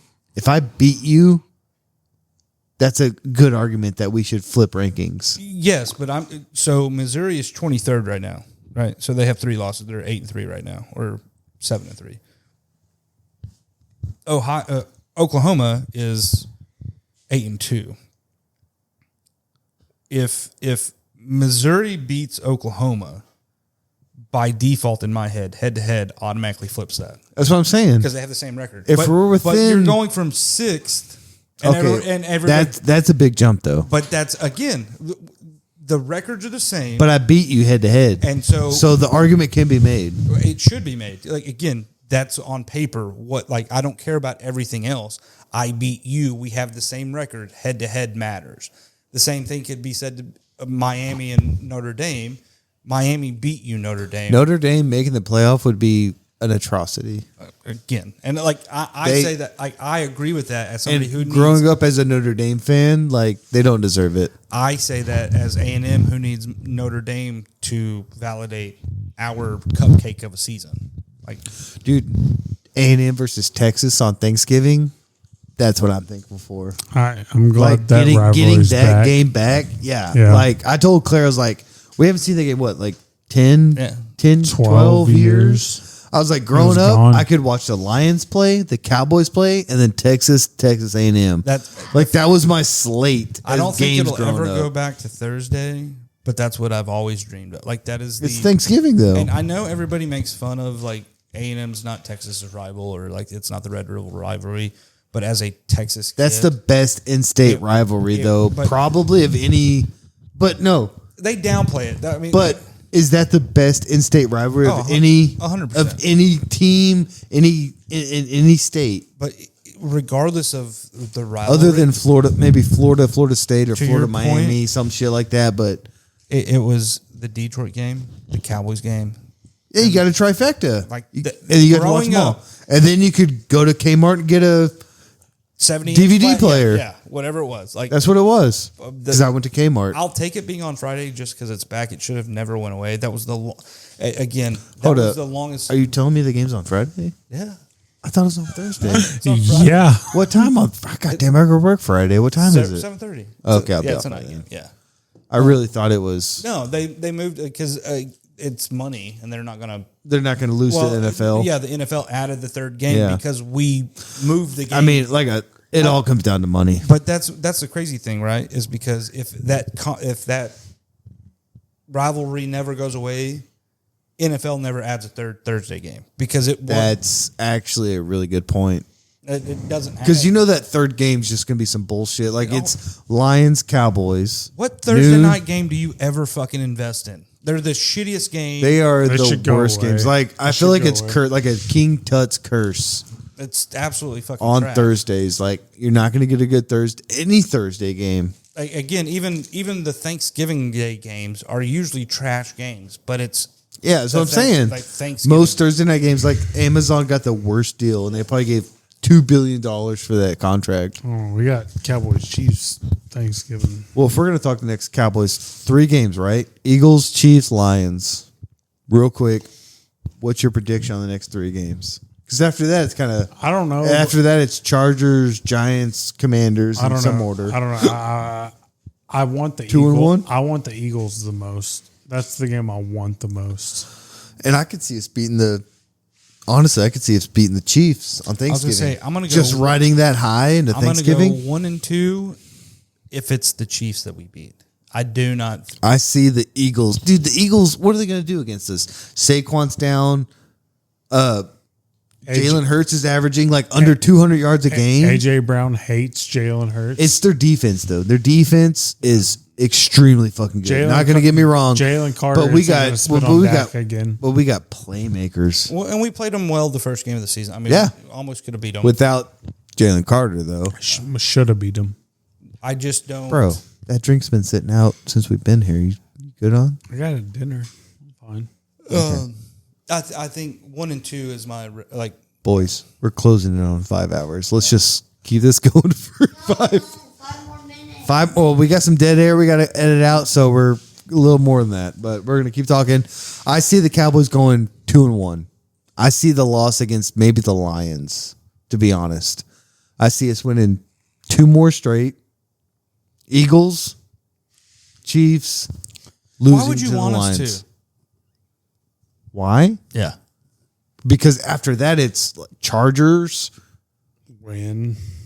Chargers, Commanders, win. Giants. That's not a win. Chargers just lost 35-6 to the Jaguars. They're vulnerable. Did we lose? And to if the we're Jets? riding, huh? Did we lose to No, the Jets? we beat the Jets. But the point being, like, who have we beat? Why are we? Well, if my Why are scenario we- works why are out, we we- beat the defending Super Bowl champions, and then we beat the other team that's made like 3 straight Super Bowls. why are we rooting for mediocrity? Because if you make the playoffs, it's You're not. anyone's No, game. it's not. That's, Because we just got guys back. dude, that's no. We are not a Super Bowl winning team. I didn't want to be a Debbie Downer. I am going to be like. It's not a Debbie Downer. Realistically, this Realistically, though, it's not crazy to think that we go like 4 and 3 in the last. yes, it's actually very crazy to think that. So name 3 losses, unless we lose the next 3 straight. Okay, you're. I do think we lose the Eagles. I think the Chiefs are about to go on a tear because they realize their shit's like. I think Patty's about to like You want to make a bet right now that we lose the next 3 straight? $20. Yeah, Oh shit! and that bottle. I'm taking that home with me. Take it already. I'm taking it. But I You don't. saw the handshake. I don't understand. So we only got to win 1 game in the next 3 weeks, and I I, don't- win $20. I don't understand the idea that we want to win games and then get a shittier draft pick order. Like what? You're talking about. we're talking about professionals who want to win. I mean, I just see the fact that we could win a game in the next 3 weeks. Oh, again, but I have zero desire to win any games because it only worsens our draft stock. I mean, I get that, but I still think we can win a game. This team, there's been nothing that shows me that everybody's like, oh yeah, we had this big win this past weekend, That wasn't a big win. That was a emotional win. that was a win that we should win because they sucked. And I get that we beat up on bad teams when we lose to the teams that we should beat, but you don't think they're going to play up to the Eagles? You don't think they're going to play up on the fact that they're on Thanksgiving? You You don't think they're going to win a game in the next month? We'll have played 5 games in 21 days. Or 20, Yeah, I think it's 3 in like 12 days. like It's something crazy. That's not in our favor. Like that, and I think you're just completely dismissing that. We get a week and a half of rest because we play on Thursday this week, and then we go play Kansas City, and then again, the Chargers we might beat, but I don't see us beating either the Eagles or the Chiefs for sure. And Lions. And again, So we're gonna lose the next 3 games. That's the bet, right? You think we're going to be either the Eagles, the Chiefs, or the Lions? I think we got a chance in all 3. I could not laugh in your face if you said we have a chance in 2. There's no chance we beat the Lions. The Lions are a great team. That's what I said. That would be our 1 loss. I feel like we're gonna play up to the Eagles because it's a divisional game.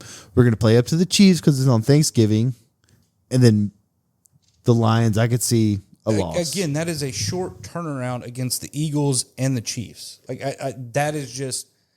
I could give you the argument we might win one of those games. Like that's my whole argument, though, is I win the bet. But again, I'm saying I'm very confident we're not going to win the Eagles and then turn around on a short week, having just even if we play up to the Eagles, then turn around and play up to the Chiefs. Like that is a huge ask. And then it's like, what is the point of winning another game or 2 when we're just going to worsen our draft stock? Like because players don't think about draft stock. They think about just like winning. A player. I'm thinking as a fan. You earlier were talking. Yeah, about, but it's not you playing on the field. It's the guys on the field that are going to say playing for pride, right? Playing against a divisional team that they want to beat. Playing on Thanksgiving on the national stage. I don't think professional athletes think like that. I disagree. I think it is a business to them. Both of you are right and both of you are wrong at the So same do we time. win a game in the next 3 weeks? I think so. I think Then you're on my side. well, no, I'm not on your side. I win the bet. I'm not on your side. I just won the bet. I think you're both right and you're both wrong. I think it's really going to be hard. I think they're going to be up for the Eagles. We made it. Yeah, dude. Well, there's going to be some dead time. We're going to keep talking. I think We're just this is the first ever 5-hour episode. No one's going to listen to this. they're going to be up for the Eagles, and if they win that game, it's a hard ass to turn around on a short week on Thanksgiving, where traditionally in the last 10, 15 years we've underperformed on Thanksgiving. Okay, but you're also to beat a motivated Patty Mahomes. I get that, but what if Patrick Mahomes rolls his ankle this week? Okay, There's no telling what's going to happen in the next 3 weeks. Now we're getting into what if territory. Well, what if, right? That's the whole point. Is what if we win a game? I'm not speaking in what I if. win the bet. Again, you're gloating because you win a bet. I'm not going to gloat because I don't. It does nothing for me. Like if we win 1 game out of 3, I win $20. That does something for me. If we go undefeated or if we go completely defeated, I win $20. I'm not happy with that. I just understand that's how shitty of a team we are. Like you're glossing over the fact that you're happy that you win $20. I'm saying I'm not happy. But you're also the guy that can't get up for Cowboy games and doesn't watch Cowboy games. No, I do watch Cowboy games. I'm not excited, and I don't think we're going to win. Like I would be more excited for us to have a top 5 draft pick than go 7, 8, and 1. We're not going to get a top 5 draft pick. That's anyways. my point. Why I want us again? Everybody's like tank for the number 1 pick in the NBA. Okay, who would you take the top 5 then? None of that. That's irregardless. But that was your whole argument: is you want to tank for a top 5 pick because then it opens up who we can draft. Okay. So that's my point. I don't want to be a 17th pick again. 17th means we made the playoffs. And you get a 17th pick. So the best 16 players available, you no longer have a shot at because you won. But you're assuming that only good players get picked in the top 16. I would say that there's a better chance at getting a now player in the top 16 than the 17th pick. Well, Dak Prescott was a 4th-round pick, and he won Rookie of the Year. Again, I'm not saying there's not offshoots. You earlier hypothesized the idea of trading because we need 2nd-round picks. No, I hypothesized of unloading a contract, to get, picking up a top 5 player, and getting a 2nd-round pick. Again, and I'm saying I want 2 first-round picks with having the highest option of having those. I don't want to slide back just to win a football. You're not Because next year, because of the Cornell Williams trade, we're giving away the lower, however you want to view it, the higher pick. the higher pick. So I want it now. I agree with him. I don't see this. To me, Mark Cuban said it best. It's the worst thing in sports to be mediocre, to be 8-8, to be. I would rather just lose the rest of the games because this is not a Super Bowl roster. This is not a Super Bowl team. I would rather. So who's the best team right now in the NFC? The fact that there was silence. No, the team that just put up 9 points. You have bad weeks. Like again, on like the eyeball test tells me the Detroit Lions are the best team. Me too. You think the Detroit Lions are the best team? Yeah. Who answer your own question? Who would it be to you? The best team right now? The team we're going to play. My other answer was going to be the team we play on Sunday. And you think we're going to go beat the best team in the NFC? Yeah. You make a double or nothing bet right now? No, because that's like I do not need to. Like that's just money that you think you're going to win. I don't think. Like I don't care if we win or if we win, it's a win for me because hey, it's a win for me because I win money. But that's what I'm saying. Like that doesn't matter. The bet doesn't matter to me because it's not about like this is not a Super Bowl winning team. We haven't won a Super Bowl in 30 years. You make it seem like I know, but that's why like in our group chat on Sunday, it's apathetic. I am or apathetic. on Monday after the Raiders game, I wrote probably 5 messages and then deleted them back to back to back because I didn't want to seem like a Debbie Downer because the mood was so high in the group chat about the game. But I wrote 5 messages and deleted 5 or 6 messages. And I get what you're saying. Because it was a bad fucking Raiders team that we beat. Okay. It was a bad Raiders team. But if you look at the overall teams we lost to the Bears, who are leading the North. We lost to the Carolina Panthers, who aren't they the number 1 seed in the NFC? No, but they're number 2. Number They've 2? won 5 or 6. Okay, we look at these teams like, we lost these bad teams, but they're not bad losses when you look at overall records. But they're losses. Yeah.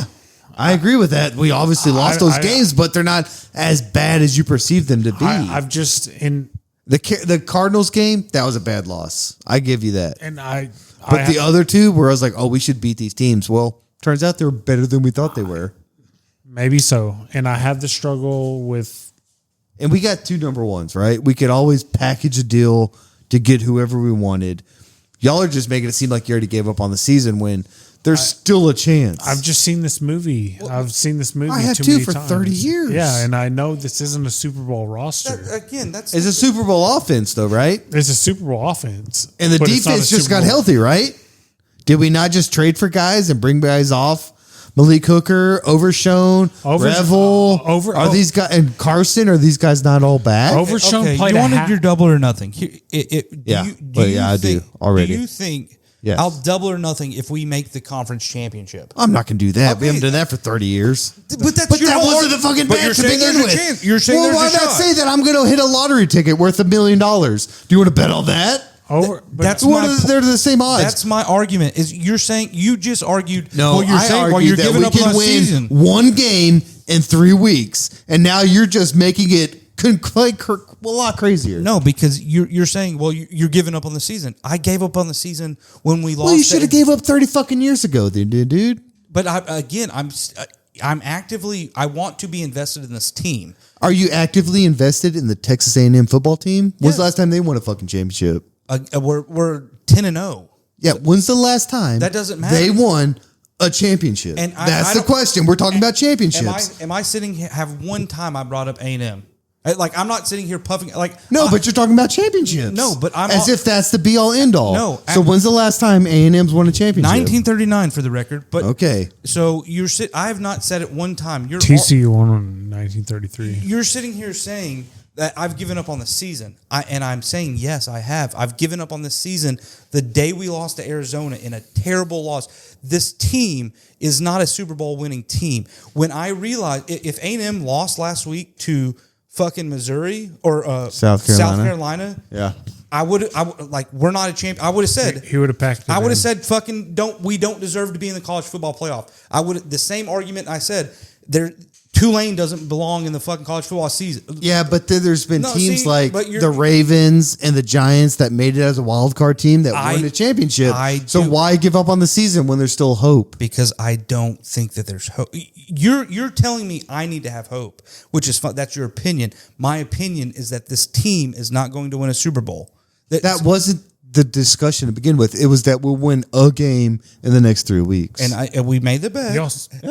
We shook on that. You're making it seem like I said we're going to win the Super Bowl, and I never said that. I said we'll win a game in the next 3 weeks. No, and then you proceeded to say that why am I you were leading the conversation into the fact that there's a chance. And I never said there's a chance. I said there's a chance that we win a game in the next 3 weeks. No. And then I said there's no need for it because I want the draft picks. And then you said, well, why are you giving up on the season? Because pro athletes don't think like that.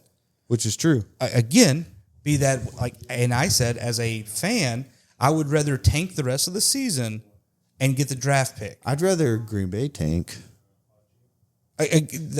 None of that is paramount to right now. I'm fucking with you, dude. No, We're over 5 hours. No, but like I'm like this isn't like I'm not angry. I'm saying this like I feel like I think I'm gonna fight you right now, dude. Put me in a headlock. Dude, fuck you. I would rather sacrifice this shitty of a season already and go get the pieces we need for next year because I would believe in next year. And I love that. That's what I'm like. But I'm just saying, right? Here's my whole argument. Offense is good. Great. Defense just got healthy and we added pieces. So it's not over. We got this much of a chance, right? We got about an inch, maybe 3% chance of maybe about a Matt Dick size of making the playoffs. And after that, who fucking knows? Why am I still taking strays over here? Because we're talking over here. Yeah. So all I'm saying is we got that much of a chance, right? Yeah, you can barely see it. Oh, there's Matt Dick's a chance of making the playoffs. And if we do, who fucking knows, right? We're not going to win the Super Bowl, and I get your point, right? But maybe Green Bay loses every game from here on out, and we get that top 5 pick or that top 10 pick. That's again. That's when you're saying I need like. I just don't want to cling on. I don't want to sacrifice a top pick on this slim of a chance to win a Super Bowl. But we're not. I think we're too talented to get a top 5. We're going to end up with like a 13th pick. So again, that's my whole point. I want to tank to get the best possible pick. They're not going to tank when they're not going to tank. I know. So that. what's your idea of a top pick though? Anything between 7 and 12. Maybe they get the 12th pick, which was Parson the 11th pick. So I mean, yeah, you can get a generational player. That's what I'm saying.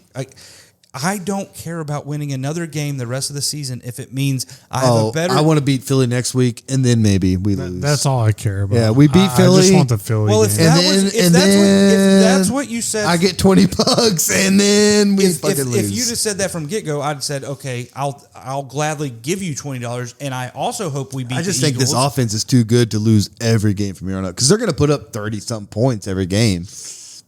You don't think they're going to get close to 30? Maybe not in most games. Maybe not against Philly, but yeah, most games. Yeah, we're going to put up. We're going to be in the game. We're that's just how we always are, dude. Watching Dallas games are the most frustrating things. But that's what that's where it's so fucking mind-numbingly frustrating. But you still got to play Washington and the Giants one more time. That's 2 more wins, right? That gets us to 5 wins. No, we're already at 4. So it gets us to 6 wins. Like 9 and 8 and 1. That's what if we win those 2, but that's only if we win those 2, right? I think we beat the Chargers. I'm just saying, realistically, we're going to win about 8 or 9 games. At that point, you're sniffing the playoffs, and then you might get one more lucky game. And again, for that one more lucky game, you're in the playoffs, but you're sacrificing draft stock unless Green Bay fucking tanks, which could happen. Again, because they're not looking as big of ward beaters as we thought. Destiny, though. What you like again? You control your own destiny, though.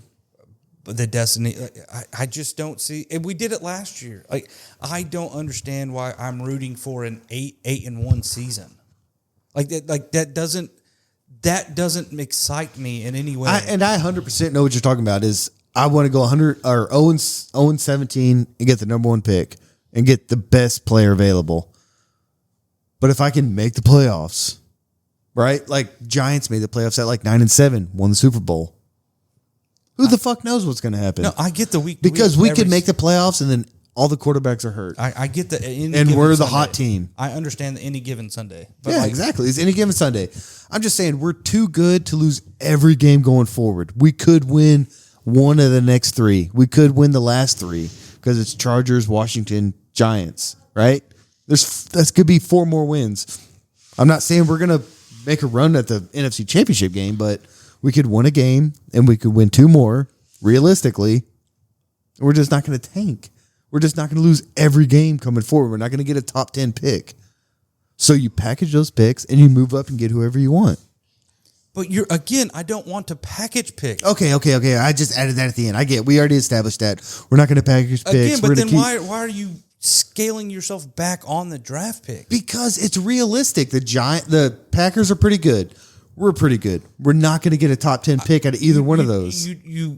Again, I understand that it's realistic that we could beat said teams and we can go 8-1 or we can go 9-7-1, which means we don't get that premier pick. And that's why I would rather the premier pick. I get it. I would rather have a top 5 pick. I get it, but we're not. I'm not talking about. We're not going to have top 10 pick. Again, whatever top thinking you're thinking, we're not going to get that. But why? Because we're too good. Our offense. We're not too good. That's where. Yes, that's we actually are. No, our we're not. offense. No, we're not. No, we're not. Our offensive number is not pretty fucking good. Is our defense not finally healthy? We our offense is number 1 in the NFL. We just got Quinn Williams. We got Overshown back. We got Carson. We got Revel back. Overshown and Revel have had a half of football against a bad football team. And we have like 7 games for them to get ready. Okay, Jacob, what do you want? What pick do you want realistically? What number? There's no number. The highest. Yes, the highest. Like that. Highest. You're trying but realistically, we're not going to reach whatever high number you want. So realistically, where do you want to go in the postseason? Super Bowl. Okay, and we're not going to reach that. So you're sacrificing. But you're asking what? That we just lose those games? Where I just don't think we will. I think we'll win 4 more games this year. Is that crazy to think we'll win one more game at the next 3 and then win the last 3? 4 more games. I think we win 4 more games. Is that crazy? I'm not. It has nothing to do whether it's crazy or not. I'm asking why would you want to? I don't want them to. I just think they will because of the schedule. I don't think they will. You want to make another bet? No, we've already made the bet. That we'll win 1 game in 3, and then we'll win against Washington. If we don't win, New York, if we don't, and the Chargers. If we don't win 1 out of the next 3 games, we're not winning the last 3 games. Why not? Because the schedule gets worse? The next 3 are the gauntlet. If we get past that with 1 win. Again, if we go 0-3, we can't win 4 more games, which is what you've been saying. I said we win 1 of the next 3. And I'm saying if I win the bet and we go 0-3, we're not winning 4 more games. Well, yeah, that's how math works. Again, but that's not my argument. I said we win 1 out of 3. That's how I'm looking at it. You're arguing it from the point of view that you're going to win 1 out of the next 3. Exactly. I'm saying we're going to go 0-3. Okay. So, and then you're saying we're going to win 4 out to win we're going to go 4-0 after that. There's only 3 after that. Again, so again, we are not winning. We philosophically disagree that we're going to win 4 more games the rest of the season. Yes. So that's the point. So where you're arguing, well, if you can get to this, I'm saying even if you can get 1 win, I still don't see us winning 4 games. Whether your math or your logic of that we're too good of a team, I don't think we're that good of a team. I'm saying we're not that good of a team. You can believe it. I don't believe it. That's the difference. Well, we'll find out. Can I break in here? Yeah. I think we're arguing in circles here. Obviously. Can I move us? What are we watching? What are we listening to? Yeah. Can I move us toward an end? Because I know you want to get out of here because you got Thanksgiving in the morning. I got this little guy. Jesus Christ. It's 2 o'clock. Yeah. What are you doing up? I got this little. He has anxiety. Yeah. Because Dad's not in the house. So I've already established what I've been watching and listening. Jake, What have you been? I've been listening this past week. A little Todd Schneider, R.I.P. Great little folk Americana artist. Died last weekend. Generic sport podcasts.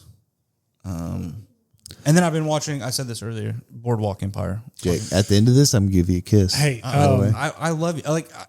This goes to the roundabout argument. If I really thought we were a good enough team to make a playoff run, I would root for the playoff run. I just don't think. and going back to your love of hockey, and I've the real deal. Meet me halfway, bitch.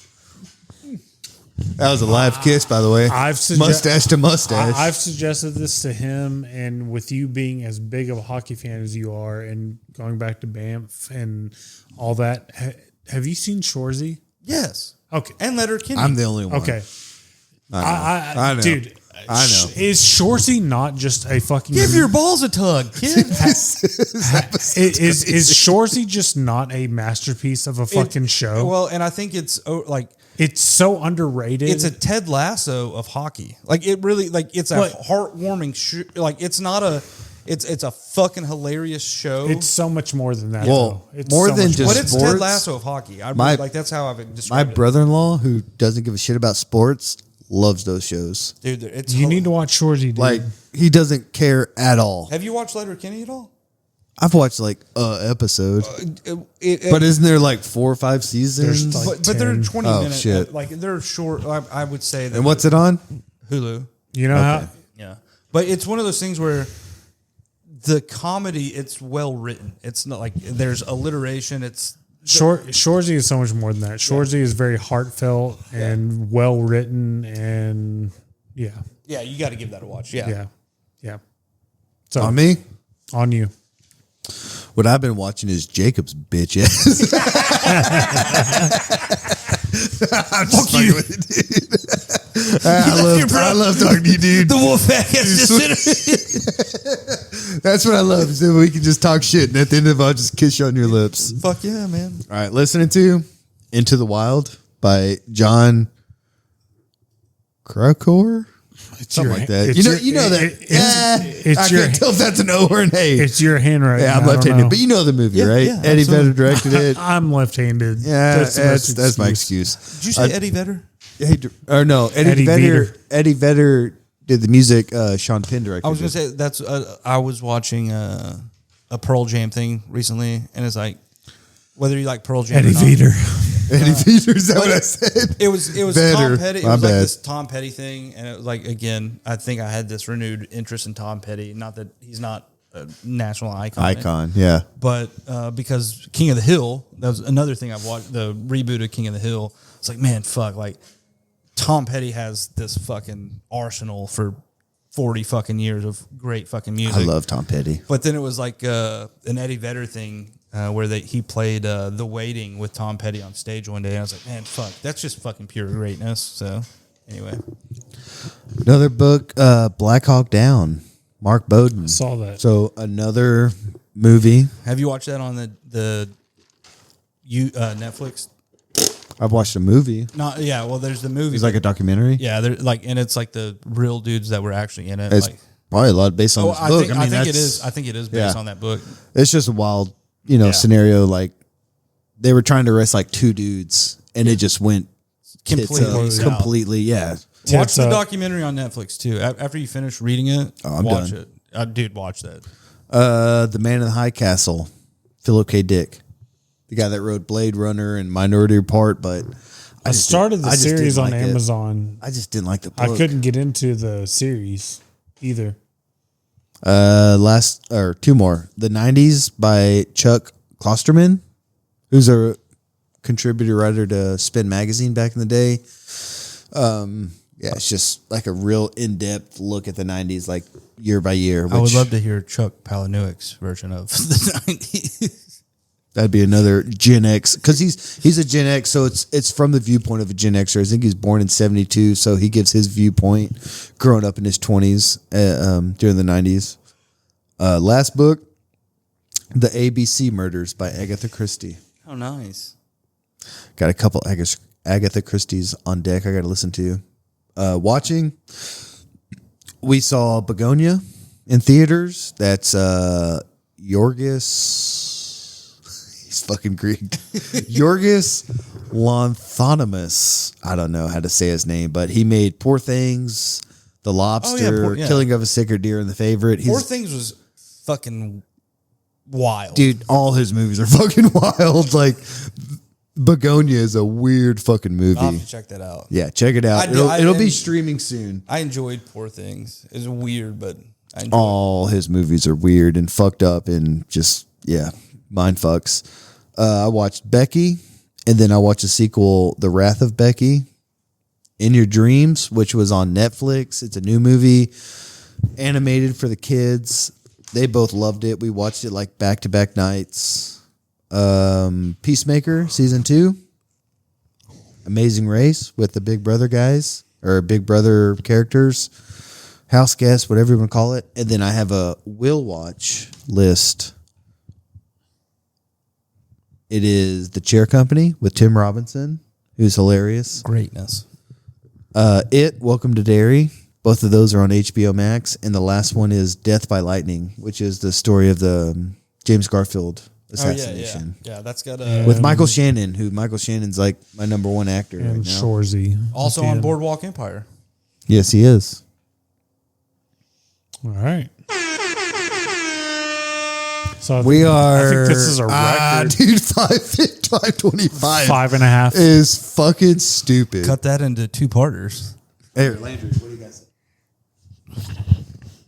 Shut it down. Let's go home. Frozen. Like it, subscribe.